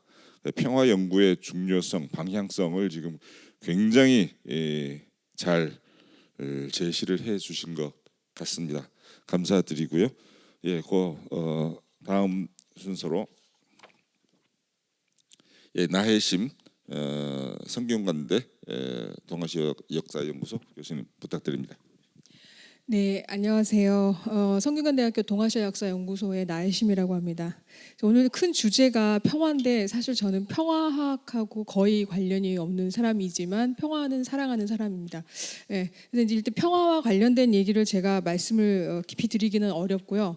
제가 이제 역사학 연구자이기 때문에, 그러니까 평화를 생각하시는 교회 내에서의 시선보다는 바깥에서 시선을 더 많이 표출할 수밖에 없을 거라고 생각이 듭니다. 그래서 일단 제가 손소정 선생님의 그 연구 내용에 대해서 일단 준비된 자료를 보면서 간단하게 말씀을 드리고자 합니다. 평화에 관한 철학적 고민은 오랫동안 있어 왔고 평화가 무엇인지에 관한 의견은 분분하지만 공통적으로 인간의 생명과 존엄성 추구라는 것에 대한 동의는 어느 정도 이루어지는 것 같습니다. 평화를 달성하기 위해서 이제까지 역사 전체 과정에서 종교는 매우 중심적인 역할을 해왔고요. 특히 냉전기에 가톨릭의 평화에 관한 활동은 매우 두드러졌습니다. 당시에 종교를 부정하는 공산주의에 대한 싸움에 힘을 보태는 방식이었지만 근본적으로는 신의 세계를 통해서 전쟁과 이념 갈등으로 인한 무질서를 극복하기 위한 것이었습니다. 그런데 평화라고 하는 것은 각기 다른 이름으로 불리기도 했는데요. 예를 들어서 2차 바티칸 공의회를 통해서 교황 요한 23세는 핵전쟁 위기를 거론하며 전쟁 중지를 요구하고 인권 존중에 기초한 평화 사상을 담은 회칙인 지상의 평화의 그 내용을 담고 있어서 핵전쟁 위기를 막는 것이 그 본질적인 부분이 들어있고요. 그다음에 바오로 6세의 경우에는 1965년 10월 2차 바티칸 공의회 폐막 전에 유엔을 방문하고 민족들의 발전이라는 강연을 통해서 평화와 더불어서 새로운 경제 질서를 언급하게 이릅니다. 이 강연을 통해서 평화의 새로운 이름으로 발전이 언급되고 있는 거죠. 그러니까 당시에 군비 축소도 물론이지만 빈곤, 그다음에 의료적인 취약함 이런 것들을 제거하는 것이 바로 가톨릭 평화 운동의 한 부분이라고 이해할 수 있을 것 같습니다. 제가 독일사 전공자인데요. 최근에 이제 독일의 그 개발 원조 관련된 연구를 좀 제가 진행하고 있거든요. 그래서 독일 가톨릭에서도 1958년 주교회 결정을 통해서 세계 빈곤과 불평등, 의료적 어려움에 처한 이들을 돕기 위한 사업을 시작했고 미제레오라는 기관을 만들었습니다. 전쟁을 막 겪은 한국에서도 가톨릭 사제의 역할은 주목할 만한 것이었습니다. 독일 유학 중이던 김수환 추기경은 오스트리아 부인회와 연결해 가난한 한국 유학생에 대한 재정 지원이 이루어지도록 도왔고 지역의 보건과 빈곤 문제를 해결하기 위한 지학선 주교의 활동은 평화에 기여하기 위한 중요한 업적이라고 볼 수 있습니다. 이 모든 것은 더 나은 세상을 위한 교회 본연의 의무를 실천하는 것이라고 볼 수 있습니다. 이런 점에서 냉전의 시대를 지난 오늘날에도 여전히 이념과 체제 갈등 상황에 놓여 있는 한반도에서 가톨릭의 평화를 위한 노력은 가치를 넘어 당위적인 것이기조차 합니다. 본 연구의 선행 연구 부분에서 언급된 것처럼 그동안 한국 사회에서 가톨릭이 수행해온 평화에 대한 노력이 적지 않았기에 사회가 종교에 기대하는 바는 적지 않습니다. 특히 최근 재점화되는 듯한 국내외 갈등 상황에서 종교적 과업을 수행하는 사제가 가지고 있는 평화관을 살펴보는 연구는 그래서 상당히 의미가 있다고 생각합니다. 그래서 질문을 3가지를 드리도록 하겠습니다. 첫 번째는 평화는 가톨릭의 본질적 가치라고 초입부에 서술하셨습니다. 이를 실천하기 위해서 교리나 가르침, 현실에서의 다양한 사회적 개입 활동을 진행해 왔습니다. 하지만 오늘날 본 발표에서도 언급하고 계시듯이 다시 세상은 국가 간의 갈등은 물론 사회 내의 경제적 간극의 확대나 사회문화적 다양화 경향들을 둘러싼 갈등이 증가하고 있습니다. 특히 글로벌한 규모의 자본주의 작동으로 인해 각 국가의 경제적 이익을 둘러싼 경쟁과 갈등이 세계를 혼란스럽게 하고 있고 일상적인 삶을 살아가는 이들을 고통스럽게 하고 있습니다. 평화를 해치는 현대사회의 이러한 다양한 현상의 극복에 기여하고자 하는 바가 이 연구의 시작 지점으로 보입니다. 사제에게 요구되는 직무에 대한 언급을 이론적 배경에서 다루고 계셔서 더 그런 느낌이 듭니다. 그러나 저희 질문은 또 다른 부분에서 가톨릭의 공적인 역할에 대한 일반적인 기대와 달리 공적 역할에 대한 사제의 조심스러운 태도가 심층적인 인터뷰를 통해서 평화에 관한 인식을 탐구하기 위한 계기를 제공하셨다고 하셨습니다. 국제적으로 국내적으로 활발한 가톨릭 기구의 역할과 사제 개인의 삶 속의 평화 이해는 과연 어떤 연관성에 있을까요? 제가 역사 연구자로서 이제까지 역사 안에서 종교에 당한 역할들은 대부분 교황의 교시나 공의의 결과 아니면 제도, 아니면 수도 활동 등 어떤 기구나 제도 차원에서 주로 진행이 되어 왔는데 여기에서 개인의 사제의 평화에 관한 깊은 내러티브적인 접근들을 통해서 그것을 파악하자고 했을 때 결국 그럼에도 불구하고 그것이 개인의 연구에 멈추지 않고 이러한 전체적인 평화를 위한 기여에 어느 정도 기여하기 위한 목적을 두고 있을 거라고 생각을 하기 때문에 역시 개인 사제의 역할, 아까 이전 세션에서 계속 사제 중심주의라고 말씀하셨는데 제가 역사학자 연구자로 보기에는 사제가 그렇게 힘이 있어 보이진 않았거든요. 예, 그래서 제가 이제 여쭤보고 싶은 것은 그런 사제의 평화에 관한 그런 관념이나 의식이 과연 카톨릭의 평화 운동에 어떻게 영향을 미칠 수 있을까 하는 것에 대해서 좀 설명해 주시면 감사하겠고요. 두 번째는 방법론에 대한 겁니다. 내러티브 탐구는 연구 방법론에 서술하신 것처럼 연구자와 연구 참여자의 공동 작업입니다. 친밀성의 토대 위에서 연구 참여자인 사제의 삶의 여정 가운데 평화와 관련된 내용을 탐색하신 것인데, 이 작업에서 저는 물론 사제의 내러티브에 집중해 하셨지만 그 내러티브를 구성하는 과정에서 연구자의 역할이 어느 정도이셨는지를 좀 듣고 싶습니다. 그래서 질문의 방향에 내러티브가 영향을 미칠 수 있기 때문이거든요. 그래서 질문의 방향을 비롯하여 내러티브 과정에서 연구자의 역할은 어떤 것이었고 어느 정도의 깊이에서 내러티브가 진행되었는지를 혹시 말씀해 주시면 듣고 싶습니다. 세 번째입니다. 두 사제의 평화에 대한 인식이 가정에 행복했던 상태, 외할머니와 함께 있던 시간이 기준이 되고, 이를 기반으로 소외된 이들, 청소년, 장애인들, 노인 등에 관한 관심으로 발전해 가셨던 것으로 보입니다. 평화에 대한 사제들의 생각과 지향해야 될 평화가 어떤 모습인지에 대해서 잘 보여주고 있다고 생각합니다. 특히 공개적으로 드러냄으로써 신자들과 어색해지는 것을 막기 위해서 노력하거나 관계의 친밀성을 해치지 않는 행위 방식에 노력을 기울이는 측면들은 갈등을 회피하는, 그야말로 평화를 유지하기 위한 분명한 방법으로 보이긴 합니다. 그러나 아이러니하게도 사회적인 평안함과 관계들의 유연함은 오히려 더 큰 규모의 갈등 국면 속에서 확보되는 경우도 있습니다. 예를 들면 냉전 시기가 바로 그러합니다. 냉전의 두 거대 축인 미국과 소련은 모두 각자 평화를 지향했던 것으로 알려져 있습니다. 무기기술 경쟁과 무기생산 경쟁, 이념적 연대의 경고화는 결국 전쟁을 막기 위한 평화를 목표로 하는 것이었습니다. 또한 이를 위해서 저개발국의 근대화를 지원했고, 이것을 진행하는 동안 저개발국의 독재 정권과의 지원도 있었습니다. 그뿐 아니라 냉전기에는 아이러니하게도 서유럽의 많은 나라에서는 매우 풍부한 물자와 행복한 가정을 향유하는 분위기가 형성되어 있었습니다. 이른바 황금의 30년이라고 하는 풍요의 시기를 유럽은 그 시기에 누렸었죠. 또한 동시에 당시에 미국 시민 70%는 스스로 중산층이라고 여길 정도로 풍요했습니다. 그러니까 냉전 시기에 어떤 부분에서는, 특히 일상적인 부분에서는 이른바 일상에서의 평화가 유지되고 있었다라고 하는 아이러니죠. 최근에는 자민족 내부의 평화와 이를 위한 이익 확보를 위해서 대외적인 갈등 관계를 마다하지 않는 국가들이 세계 모든 구성원의 염려와 미래에 대한 불안을 유발하고 있는 상황입니다.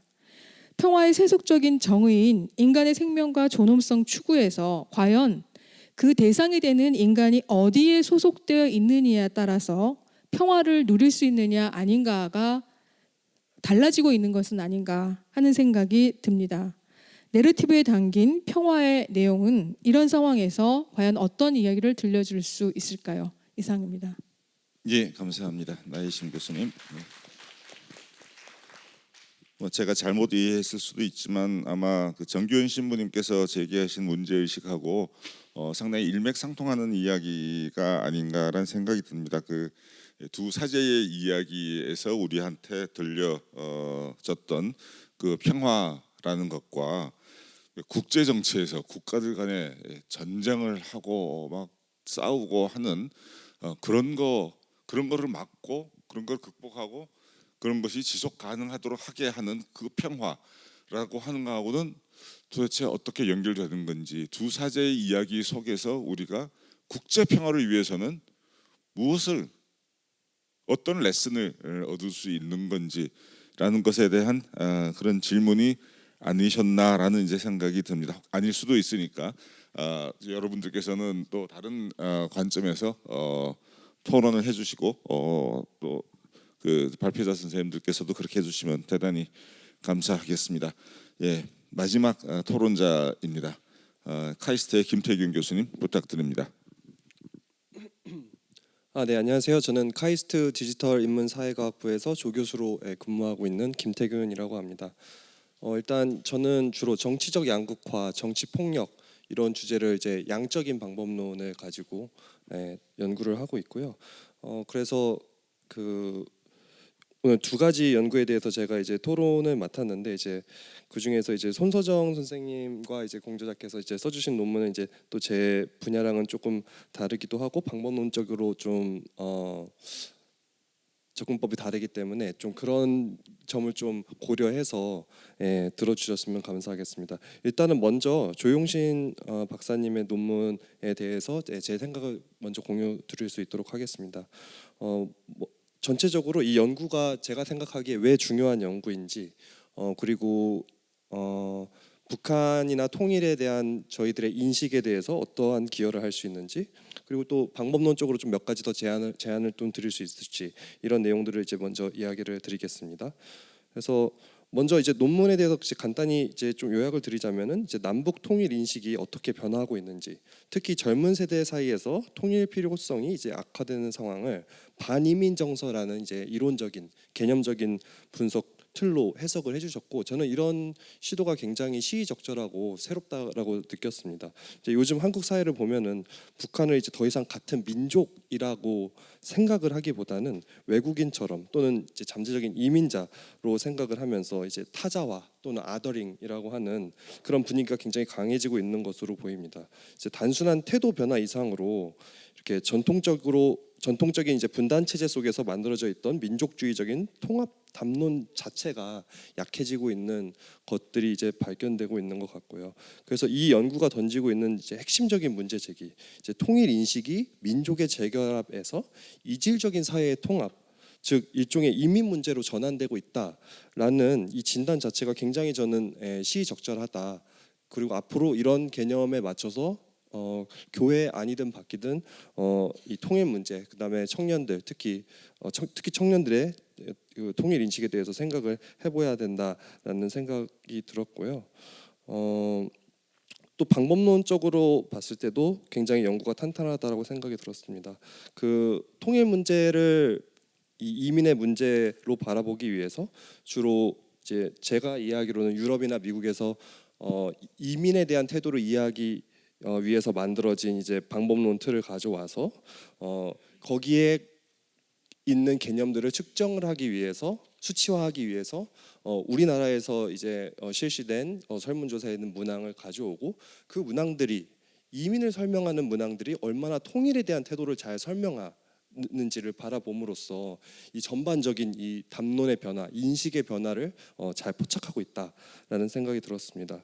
그래서 다시 말씀드리자면은 저는 연구의 핵심 공헌이 결국에 통일 문제를 이민 문제라는 새로운 렌즈로 재해석했다라는 데 있다라고 생각이 들고, 그런 관점에서 보면 이제 북한 주민이 더 이상이라고 하면 좀 약간은 너무 이제 결론을 내리는 듯한 그런 뉘앙스가 있지만, 같은 민족이라기보다는 잠재적인 이주자처럼 보고 있다라는 인식이 일정 부분 이제 개량적으로 발견되는 부분이고, 그렇게 되면은 이민자로서 이 북한 주민을 바라볼 때, 통일을 바라볼 때, 그러면은 어떤 요소들이 우리가 그런 통일에 대해서, 북한 주민에 대해서 부정적으로 보느냐, 거기서 6가지로 나눠서 자세히 그런 것들을 보여주셨죠. 예를 들어서 경제적인 상황이라든지 아니면은 정치적인 태도라든지 아니면은 교육 등등 이런 관점들이 통일에 대한 태도, 북한 주민에 대한 태도랑 잘 연관이 되어 있다. 그리고 나아가서 그것이 젊은 세대한테 더 두드러지게 보여주고 있다라는 것을 보여준 건 굉장히 전 중요한 연구 결과라고 생각이 들고, 거기서 더 나아가셔서 이제 보여주신 것이 이게 그러면은 젊어서 그런 것이냐 아니면 이 세대라 그런 것이냐라고 생각을 말씀해 주셨고, 연구 결과상 보면은 이제 세대에 의한 것으로 보인다라는 그런 통계적인 경향성이 보인다라는 결과도 공유해 주셨습니다. 그러니까 이 결과는 결국 그러니까 나이가 먹으면은 그러면은 좀 덜해지는 것이냐, 근데 그렇지 않다. 그럼 그거에 대해서 저희가 좀 어떤 이거에 더 함의에 대해서 더 열심히 생각을 해보면 좋을 것 같아요. 그럼 왜 이 지금 젊은 세대들이 어떠한 경험을 하고 어떠한 교육을 받고 어떠한 경제적인 사회적인 맥락 속에 있길래 이러한 가치관을 형성하게 되었는지, 그리고 그것에 기반해서 교회 밖은 물론이거니와 교회 안에서도 어떻게 이 청년들, 신도들과 소통해야 될까라는 좀 생각을 하게 만드는 그런 부분이었습니다.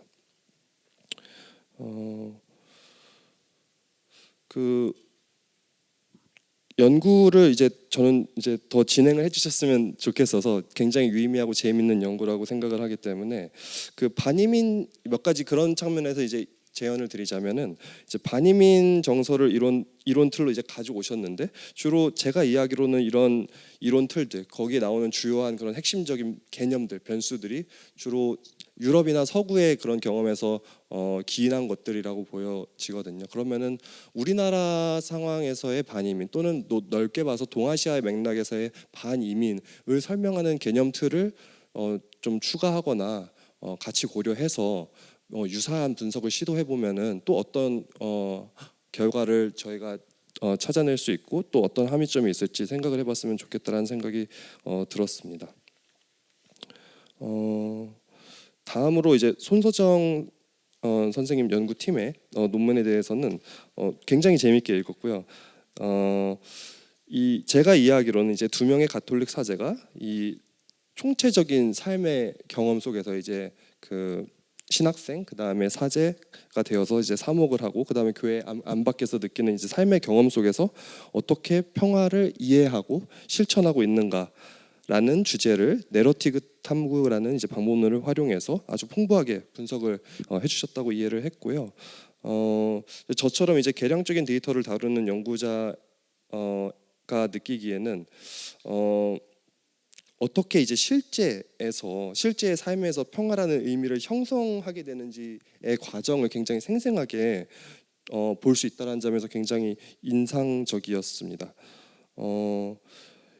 이런 것들을 이제 저 같은 사람이 이제 생각을 하게 되면 설문조사를 실시해서 몇 가지 문항을 만들어서 뭐 1부터 5까지의 점수로 측정을 해서 이제 해석을 하겠다라는 생각을 하게 되는데 물론 그런 것이 아주 불가능하다라고 생각을 하진 않지만 그런 것을 시도하기 전에 먼저 이런 총체적인 이해가 있으면 좋겠다라는 생각을 하게 되었고요. 제가 좀 한 가지 조심스럽게 좀 궁금했던 것은 이제 논문의 앞부분에서 제시된 이제 가톨릭 공동체에서 말하는 굉장히 총체적인 평화의 개념과 그다음에 실제 인터뷰에서 나타난 그런 신부님들께서 살아내면서 느끼신 어떻게 보면 굉장히 좀 일상적이고 관계 속에서 드러나는 그런 평화의 개념과 약간은 제가 느끼기에는 어떻게 연결이 되었는지 제가 이제 이런 걸 잘 몰라서 그럴 수도 있지만은 바로 다가오지는 않았거든요. 그래서 그런 부분들이 사실은 그 이 전 토론자 선생님들께서도 다양한 각도에서 약간 지적을 해주셨던 것 같습니다. 그래서 그런 부분에 대해서 연구자 선생님께서 어떻게 생각을 하시는지 좀 의견을 공유해 주시면은 더 좋을 것 같습니다. 다시 한번 이제 훌륭한 연구들을 읽을 수 있어서 굉장히 감사했다는 말씀드리고 이렇게 저는 마무리하도록 하겠습니다. 예, 감사합니다, 김태균 교수님. 역시 또 뭐 이렇게 표현해도 될는지 모르겠지만은 미시적 수준의 평화와 거시적 수준의 평화가 어떻게 서로 연결되고 또 뭐 더 나아가서 어떻게 상호작용을 하는 것인지에 대한 토론이 좀 더 있으면 좋겠다라는 말씀이 손소정 박사님 논문에 대한 토론이었고요.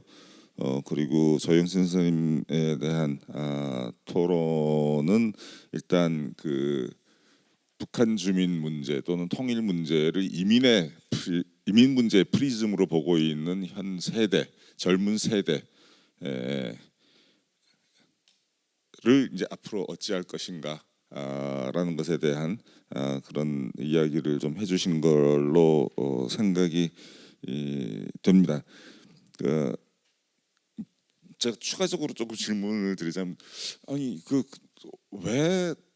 왜 특히 요새 우리 젊은이들한테서 이렇게 북한의 문제와 말의 통일 문제와 이민 문제가 동일시하는 그거를 동일시하는 그런 인식 구조가 탄생을 했는지라는 것도 이제 좀 궁금하고, 그리고 어떻게 보면 이건 아까 뭐 토론자 선생님도 말씀해 주셨습니다만, 김태균 선생님도 말씀해 주셨습니다만은 그게 이민자건 북한 주민이건 간에 결국 이건 타자화의 문제라고 생각이 되거든요. 그 아더링이라고 아까 말씀해 주셨습니다만은 결국 타자화, 뭐 타인을 타자로 보는 게 그게 무슨 문제냐? 근데 타인을 타자로 본다는 것은 타인을 타인으로 보는 게 아니라 타자로 본다고 했을 때 그 타자가 갖는 특별한 의미가 좀 있는데, 그거는 결국은 타자는 나보다 열등하거나 나보다 악하거나 하는 존재라고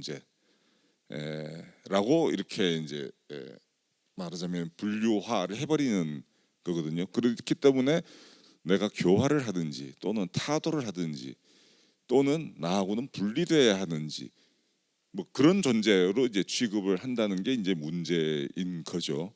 그게 사실 이민자에 대해서도 그건 바람직한 태도가 아니고 북한 주민에 대해서도 더더욱 바람직한 태도가 아닌데 왜 그런 경향이 지금 젊은 세대 사이에서 더 두드러지게 나타나고 있는 걸로 우리가 그 원인을 파악할 수 있을지 이건 정말로 중요하고 아까도 뭐 똑같은 표현을 썼습니다만은 무거운 질문이 아닐 수가 없다고 생각이 됩니다.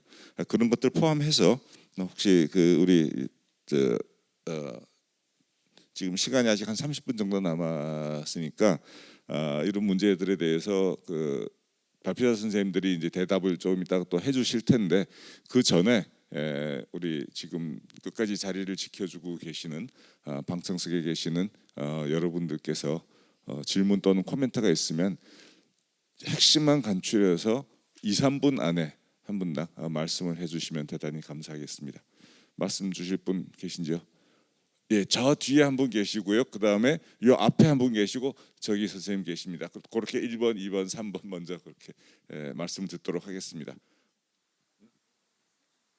왼쪽에 한 분 더 계셨나요? 저 뒤에 계셨고 요 앞에 한 분 계셨고 또 한 분 더 계셨나요? 왼쪽에? 아닌 것 같아요. 예, 그맨 뒤에 말씀 부탁드립니다. 예, 간결하게 부탁드리겠습니다. 예. 안녕하세요. 네, 역시 손 박사님의 강의는 마음을 말랑말랑하게 해주는 그런 발제셨습니다. 그럼에도 불구하고 가톨릭에서 말하는 평화는 공허하게 들리는 것은 가톨릭의 인자는 종교 전쟁과 선교를 목적으로 해서 선주민을 학살한 유전인자가 계속 내려오고 있기 때문이 아닌가라는 생각이 들었습니다.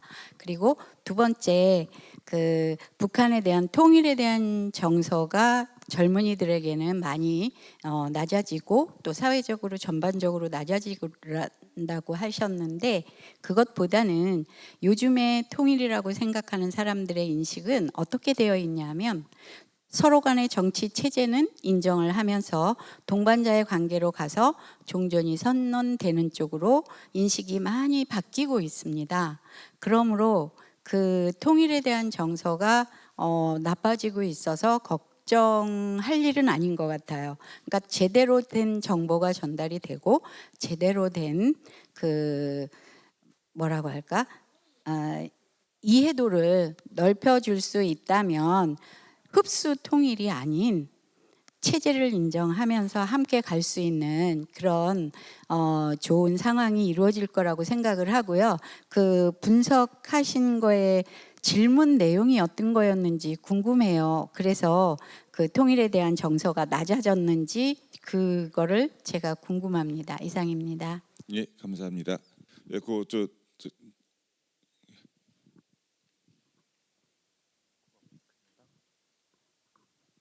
네, 오늘 좋은 발표 또 마지막 섹션에서 잘 배웠습니다. 저는 서울대학교의 전영일입니다. 오늘 저는 항상 이렇게 그 퀄리테이티브 스터디하고 퀀티테이티브 스터디를 어려운 난제에 대해서는 이렇게 접근을 하는 것을 제가 그 저희 연구진에게도 항상 그런 이제 연구를 하도록 하는데 이 굉장히 어려운 숙제를 물론 이제 궁극적인 두 가지 지금 발표하신 내용이 아주 특정한 주제하고 딱 다 있진 않아요. 하나는 사제의 이 삶에 대한 홀리스틱한 그런 그 피스, 평화에 대한 그런 이야기를 그러나 그런 내레이티브 이제 그 어프로치를 통해서 소위 에트노그래픽 그런 그 어프로치라고 볼 수 있는 것 같은데요. 그 부분은 참 인상적이었습니다. 그래서 저도 이 그 최종적인 그 결론에 되는 부분들을 조금 더 어떤 식으로 좀 확대를 해서 지금 우리가 오늘 이 주제에 이런 교회 구성원들의 실천적 과제, 사제에 초점해서 봤었을 때 이 정도까지 대화를 이제 이렇게 해서 분석을 했으면 그것이 조금 더 큰 숙제인 이런 그 한반도 갈등 해소와 평화와 관련된 질문들도 그 가운데서 어떻게 좀 펼쳐졌는지 그게 좀 궁금했어요. 그 질문에 대한 이 대화의 그 분석은 보이지가 않아서 그 부분이 이제 하나 좀 궁금한 부분이었고요. 발표자에게. 두 번째 분석은 제가 국가 통계연구원 원장으로 있었습니다. 우리나라의 모든 이 데이터 분석, 통계, 국가 통계 이런 부분들을 이제 그 이끌는 역할들을 해서 이제 통계는 이제 분석은 아주 기본적으로 가장 그 중요한 부분이죠. 근데 오늘 분석을 그 잘 하셨는데 그 해석 부분에 있어서 제가 우리 저 발표하신 분의 내용들을 보니까 이제 결국은 세대 효과가 저도 이것이 굉장히 궁금한 숙제 중에 하나입니다. 우리 국내 젊은이들이 청년들이 또는 다른 세대와 다르게 이제 통일에 대한 그런 필요성 그런 그 인식이 좀 다르다는 부분이 있어서 그런데 오늘 그 결과에 대한 내용들을 자세하게 보면 그 슬라이드 21이나 23 아마 여기 대부분 이제 일반인들이기 때문에 제가 짧게 그냥 코멘트만 하겠습니다. 근데 그 부분을 보면 그 세대 효과라는 것을 다른 인터액션 이펙트하고 소위 그 이민 정서나 또는 이민 정서 종합 그 지수를 구성하는 그 몇 가지 개별 지수하고 따로따로 해서 보았는데 사실은 그 아마 이거 표준화를 시킨 것 같은데 코홀트 그 세대 효과 자체의 그 수치를 보면 상당히 낮아요. 그 다른 거하고 비교해서 아까 우리 사회자님께서도 그런 경향이 있다고 얘기하신 게 그래서 저는 이제 맞다고 이해를 하는데요. 예를 들어서 그 이 북한에 대한 그 적대감이라든지 정책에 대한 불만족이라든지 이런 것이 가지고 있는 그 리그레션 그 코에피션트가 상당히 큽니다. 그래서 오히려 지금 이 코홀트에 대한 효과가 있긴 있지만 다른 정서적인 그런 그 이 의식의 효과가 훨씬 더 크다. 그리고 또 하나 두 번째는 아까 말씀하신 대로 그 소위 우리가 이런 분석을 할 때는 인터액션 이펙트를 항상 봅니다. 그래서 소위 이 교차 효과를 보는데 그것을 한 거를 봤더니 교차 효과를 집어넣었을 때 그 실질적으로 그 해당하는 세대 효과가 확 줄어들어요.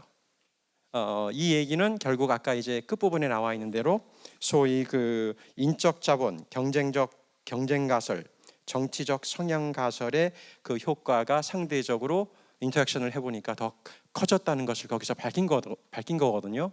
그러니까 다른 한편으로는 저는 이것은 어떻게 보면 좀 긍정적인 부분이 되지 않을까. 우리가 컨트롤할 수 있는 향후에 우리 그 젊은 세대들의 그런 그 통일 천재 의식이 좀 상대적으로 낮은 상태에 있는 부분을 이 인적 자본이나 경제적 그런 경쟁 부분, 어떤 정치적 성향은 이게 이제 보수냐 진보냐 하는 그런 부분인데요. 그래서 우리가 컨트롤할 수 없는 부분이 아니라 이 분석 자체를 보게 되면 상대적으로 우리가 컨트롤을 할 수 있고 어떤 사회적인 그런 환경이나 교육이나 그런 것을 통해서 우리가 향후에 조절이 가능하다.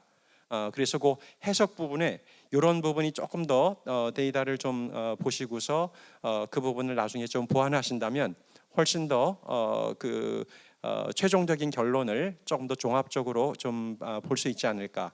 그런 부분은 제가 테크니컬한 부분이 좀 있어서 우리 발표자에게 그런 말씀을 좀 전해드립니다. 이상입니다. 네, 감사합니다. 아주 이제 친절한 그 방법론적 제안이셨습니다. 예, 그러면은 저희가 시간이 한 20분도 채 안 남았는데요. 먼저 발표자 선생님들 대답을 좀 듣고 또 나머지 시간을 어떻게 운영할지 결정하도록 하겠습니다. 예, 손소정 선생님 먼저 한 5분 정도 해주시면 좋겠고요. 가능한 한. 예. 네. 5분 하기에는 제가 받은 질문이 너무 많은 것 같아서요. 일단 청중석에서 말씀해주신 선생님의 이전 가톨릭 교회의 역사. 는 저는 어쩌면 가톨릭 교회와 그 교구를 구별해야 된다고 생각합니다. 참여해야 될 부분은 참여하는 그 진리로 가는 과정일 것 같고요. 어쩌면 그 십자군 전쟁을 지금 이 순간 우리도 하고 있다고 생각해요. 상대방에 대해서, 나와 다른 사람에 대해서 가톨릭 교회라는 명분으로, 그거는 저희가 계속 배우고 성찰하면서 나아가야 될 부분으로 저는 이해를 했고요. 답이 잘 될지는 모르겠지만 그 다음에 이제 질문해 주신 분은 연구자들이 말하는 사이에서 계속 빈 공간이 느껴진다는 말씀을 해주셨어요. 그거는 선생님, 저의 생각에는 연구자들의 부족이라고 생각합니다. 그리고 저희가 이런 자리에서조차 제대로 전하지 못하는 언어를 사용하는 것도 저희의 성찰이고 나아가야 되는 부분이고요. 거기에 대해서 지적해 주셔서 끝까지 들어주셔서 매우 감사합니다. 그리고 마지막으로 질문해 주셨던 선생님께서 주신 거는 아마 지금 토론자분들이 해주셨던 질문과 다 연결이 돼 있을 것 같은데요.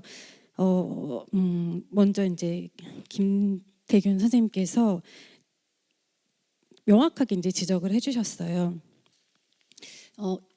어쩌면 저는 미시적인 차원에서의 평화를 찾기 위해서 평화 연구를 시작을 했습니다. 평화 연구라기보다는 그냥 평화를 찾아서 다녔었던 것 같아요. 그런데 미시적인 차원에서 평화를 찾다 보니까 교회에서도 찾게 됐고 그게 학문적으로 연결이 돼서 제가 처음에 공부했었던 평화학은 국제평화학이었습니다. 그래서 유엔이라는 큰 틀에 가서 뭐 짧게나마 경험을 했고, 그리고 이제 제가 그 국제평화학을 공부하면서 했던 논문이 북한 아동인권이에요. 그러고 나서 한국으로 돌아왔더니 한국은 이제 아까 말씀하셨던 그 2017년, 18년 때 그 엄청난 그 전쟁 위기에서 겪고 있었고, 그러면서 평화 운동을 시작을 했습니다. 그런데 평화 운동에 대해서 동력이 느껴지지 않았어요. 왜냐하면 아까 말씀하신 것처럼 전문가들, 연구자들, 정치 쪽 사람들만 계속 얘기를 합니다. 그러면 이게 밑에 가장 가까이서 일상에서 서로 만나는 사람들이랑은 공유가 되지 않는 거예요. 그래서 어쩌면 제가 본당 사제 일선의 사제를 탐구하려고 했습니다. 왜냐하면 본당 사제분들도 지금 여기에서 저희가 논의하고 있는 것에 관심 없으신 분들 많고 거기에 관심을 가지기에는 너무나 여력이 부족합니다. 그래서 아까 정규영 신부님께서 말씀하셨던 것처럼 그런 체계적인 교육 과정 자체가 부재하기 때문에 신부님들도 알 수 없고, 그리고 본당에 있는 신자들도 그 평화의 논의에 대해서 알 수 없습니다. 그런데 그런 고민으로 해서 제가 다시 평화 교육 쪽으로 더 중심을 두게 되면서 느꼈던 거는 사제의 경험으로 한번 말씀을 드려볼게요. 저는 평화 운동 영역에 있었다고 말씀드렸잖아요. 그런데 어느 날 이게 어떻게 해서 강의 부탁이 들어왔어요. 그런데 그 첫 강의가 사제들 30분 정도가 이제 모이는 특별한 지향을 지닌 사제분들 모임이었습니다. 저는 그렇게 하는 뭐 강의했던 적이 없기 때문에 저는 그런 사람 아닙니다. 거부를 했죠. 근데 세 번째 연락이 왔을 때 베드로가 생각이 났어요. 그래서 나 세 번째부터 부인하면 안 되겠구나. 그러면서 강의를 하면서 이제 저의 여정이 이렇게 이어져 왔습니다. 그런데 그때 사제분들께서, 그때가 2018년인데요. 아까 미투 얘기도 하셨는데 미투 담론이 막 일어날 때였고, 제가 강의를 요청받고 나서 자료를 다 송부한 이후에 우리 교회에서 미투 담론이 터졌습니다. 매우 심각했던 상태 기억하실 겁니다.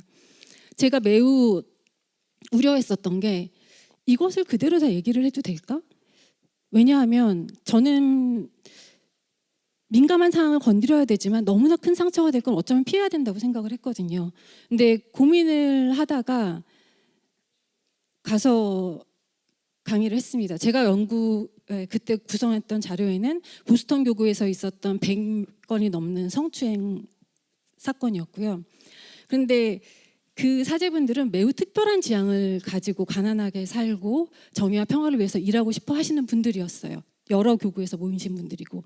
그런데 얼마나 일이 많으시겠어요? 되게 주무시고 싶은데 그 시간을 쪼개서 왔는데 정말 머리가 희끗희끗하신 그 노 사제께서 제가 저의 미투를 고백했을 때 눈을 번쩍 뜨셨어요. 그러니까 이게 제가 지금 그 국제적이고 되게 거대한 그 한반도 평화의 담론에서 다시 일상으로 들어가는 이유입니다. 사제분들도 그렇고 청소년들도 그렇고 청년들도 그렇고 내 일상에서 내가 정말 필요한 거, 지금 내가 돈이 없어, 내가 지금 잠을 못 자, 계속 공부해야 돼, 이거를 얘기를 하다 보면 거기에서 점점점 이어집니다. 국가, 공동체까지, 그리고 여러 가지 지금 기후위기까지 다 현실적인 문제로 다 연결이 되거든요. 그래서 일상에서 시작하는 게 가장 효과가 크기 때문에 저는 그렇게 해서 이제 그 삶에 대해서 먼저 얘기를 하고 탐구를 했었던 것 같고요. 제가 뭐에 대해서 더 왜 50대였는지 왜 50대였는지는 이 내러티브 탐구가 현장에서 지금 여기에 있는 그 경험을 하는 게 되게 중요하고요. 그리고 분당 사제를 선택한 이유와도 연결이 되는 게 평화에 대해서 고민한 사제, 직접 많이 겪었던 사제 말고 지금 이 순간 이 서울 그리고 우리나라 한국 교회에서 가장 많이 사목을 하고 있는 그 연령대를 택할 수밖에 없었습니다. 왜냐하면 일부러 어쩌면 평화에 대해서 고민했었던 지금 신부님을 만약에 인터뷰를 했을 경우에는 일반적으로 끌어낼 수 있는 거에 대해서 조금 필터링이 있을 수 있다고 생각해서 그렇게 해서 50대로 구성이 되었고, 또 가장 큰 문제는 이분들은 희생을 해주셨기 때문에 제가 인터뷰할 수 있었습니다. 정말 인터뷰 섭외하기 힘들었고, 만약에 특정하실 수 있으시다면 특정하시지 말고 그냥 사랑해 주시면 감사하겠습니다. 네. 네, 감사합니다. 네, 조영선 선생님. 네, 우선 여러 코멘트들 너무 감사하고요. 사실 그 발표 중에 시간이 워낙 이제 좀 제한이 되어 있다 보니까 제가 뭐 기술적인 것들을 설명을 다 못 드렸던 것 같은데, 그래도 그 토론자 분들께서 잘 말씀해 주셔서 감사 말씀드리고, 우선 김태균 선생님 말씀하셨던 잘 지적해 주셨는데, 이제 지금 제가 분석하고 있는 게 주로 이제 반이민 정서 이론들이 서양에서 많이 사용되고 있는 국제학술제에 나온 그런 이론들인데, 이거를 좀 우리나라나 동아시아로 좀 좁혀서 보는 게 어떠냐 말씀 주셨는데, 제가 생각해보지 못한 부분이었는데 이 부분을 좀 더 앞으로 더 조사해서 추가 가능하다면 해보도록 하겠습니다.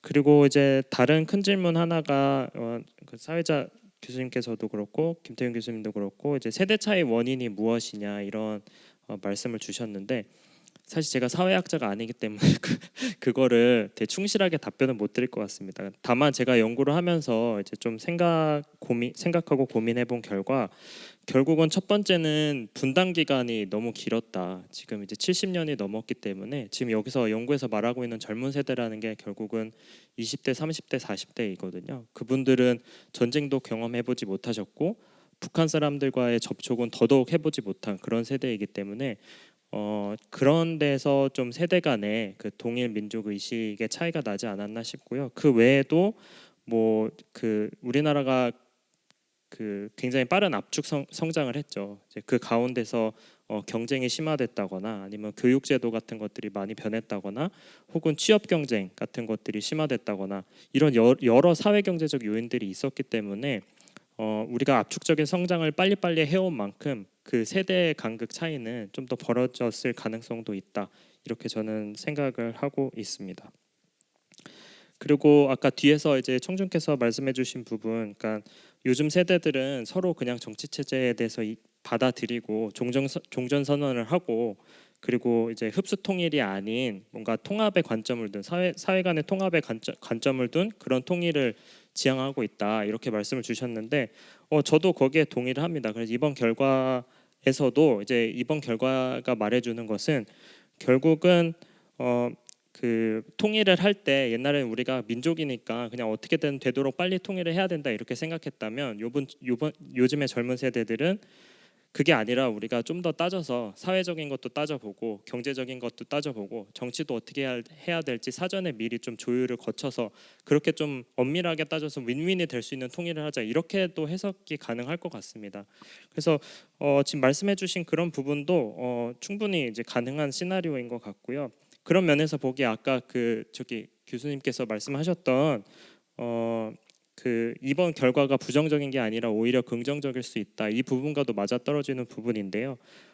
좀 그냥 보기에는 결과가 이제 좀 더 젊은 세대들이 통일에 대해서 꺼려하고 그다음에 민족적 의식이 내려가고 뭐 이런 부정적인 결과들도 있지만 뒤집어서 생각해 본다면은 결국 이게 장기적으로 이제 그러니까 우리 민족이 그러니까 남한 주민, 북한 주민 모두 합쳐서 우리 민족이 좀 더 장기적인 차원에서 서로 윈윈할 수 있는 통일을 만들어 가는데 젊은 세대가 또 역할을 할 수 있는 그런 가능성도 좀 지금 열어주는 그런 결과가 아닌가 저는 생각을 하고 있습니다. 반드시 뭐 나쁘다고는 저도 생각하지는 않습니다. 다만 이제 좀 더 이런 세대가 변화하고 있다는 사실을 우리가 사회적으로 인지하고 그다음에 분석하고 그렇게 해서 좀 더 이제 그 사회적 갈등을 최소화하는 통일을 만들어갈 수 있게 그렇게 노력을 해야 된다. 뭐 이런 게 좀 더 크게 보면 이번 연구의 그런 시사점이 아닌가 그렇게 생각합니다. 네, 마치겠습니다.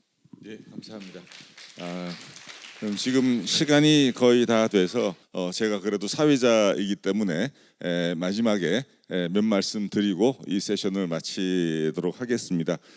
제가 뭐 세션 중간에도 계속 말씀드려서 이게 저의 고민거리를 끝까지 끌고 나오는 건지도 모르겠습니다만은 결국은 평화란 무엇인가, 그리고 미시적 평화와 거시적 평화의 연결고리는 우리가 어떻게 찾을 것인가라는 거에 대해서 이제 다시 한번 생각을 하면서 마쳤으면 좋겠는데, 뭐 문득 떠오르는 생각들은 이제 몇 가지 있습니다만은 좀 간추려서 이야기를 하면은 약간 터무니없는 이야기일 수도 있습니다.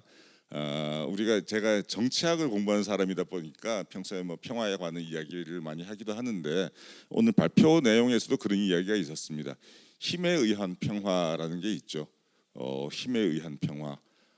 서로 힘이 아주 팽팽하게 서로 대립을 해가지고 있어서 누가 누구한테 이길지 잘 모르기 때문에 내가 괜히 잘못 어떤 행동을 했다가는 상대방으로부터 공격을 당할 수 있겠다라는 이런 두려움에 의한 평화라는 게 분명히 있을 수가 있을 것 같습니다. 우리가 하느님의 평화 뭐 이런 이야기를 할 때는 그런 힘에 의한 평화, 그건 결코 지속적이지 못한 평화를 이야기하는 건 아닐까라고 생각이 됩니다. 그런데 평화를 위한 하나의 방법론으로 힘에 의한 평화라는 게 국제정치 이론에도 사실 있습니다. 근데 그건 하느님의 평화가 아니라는 거를 이제 우리는 다 같이 공감할 수 있을 거라고 생각이 되고요. 또 다른 차원의 평화는 어떻게 보면은 제도를 통한 평화입니다. 서로 싸우지 않게 갈등이 생기면 중재를 잘 하고 미리미리 갈등을 미연에 방지할 수 있는 그런 제도적 장치들을 만들어서 평화를 만들어가고 가꾸어 나가고 유지시켜 나가는 것. 근데 사실은 제도적 평화도 그 제도를 강제를 해야 되기 때문에 어느 정도의 힘은 또 필요합니다. 그래서 그것도 완전한 하느님의 평화라고 이야기하는 건 어떨지 잘 모르겠습니다. 근데 하느님의 평화가 뭐 그거하고 또 완전히 그런 것도 다 아니라고 부인하는 건지 그것도 사실 잘 모르겠고요. 근데 뭐 제가 생각할 때는 저의 아주 정말 이게 아무것도 아닌 의견입니다만은 하느님의 평화는 결국 사랑과 나눔의 평화가 아니겠는가. 사랑에 의한 나눔에 의한 평화가 아니겠는가.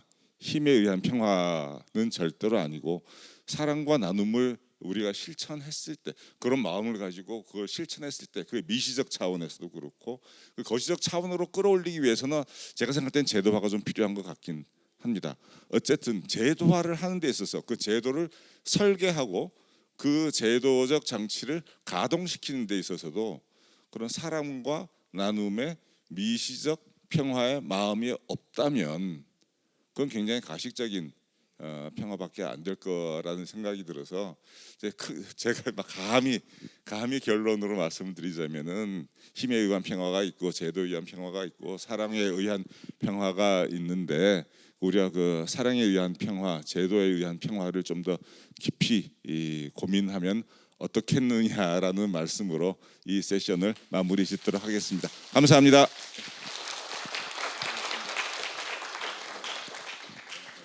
제 3세션에 수고해 주신 6분께 감사드립니다.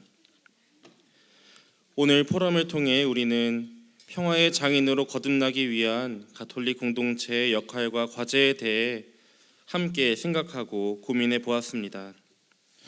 우리 그리스도인 공동체가 각자 삶의 자리에서의 평화, 나아가 한반도 평화와 세계 평화를 만들어가는 데에 오늘 함께 고민하고 생각한 시간들이 좋은 밑거름이 되면 좋겠습니다. 오늘 포럼에 참석해 주신 내빈 여러분, 각 세션의 사회, 발표, 토론자 여러분, 그리고 자리를 빛내주신 청중 여러분 모든 분께 감사드리며 특별히 서로가 서로에게 감사와 평화의 장인이 되어달라는 격려의 박수 보내주시면 좋겠습니다.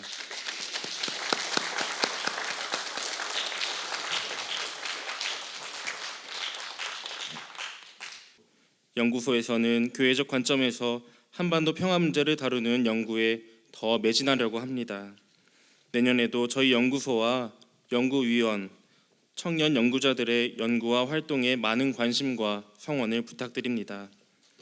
자료집 337페이지에 있는 평화를 구하는 기도를 마지막으로 오늘 포럼을 마치겠습니다. 성부와 성자와 성령의 이름으로 아멘. 주님, 저를 평화의 도구로 써주소서.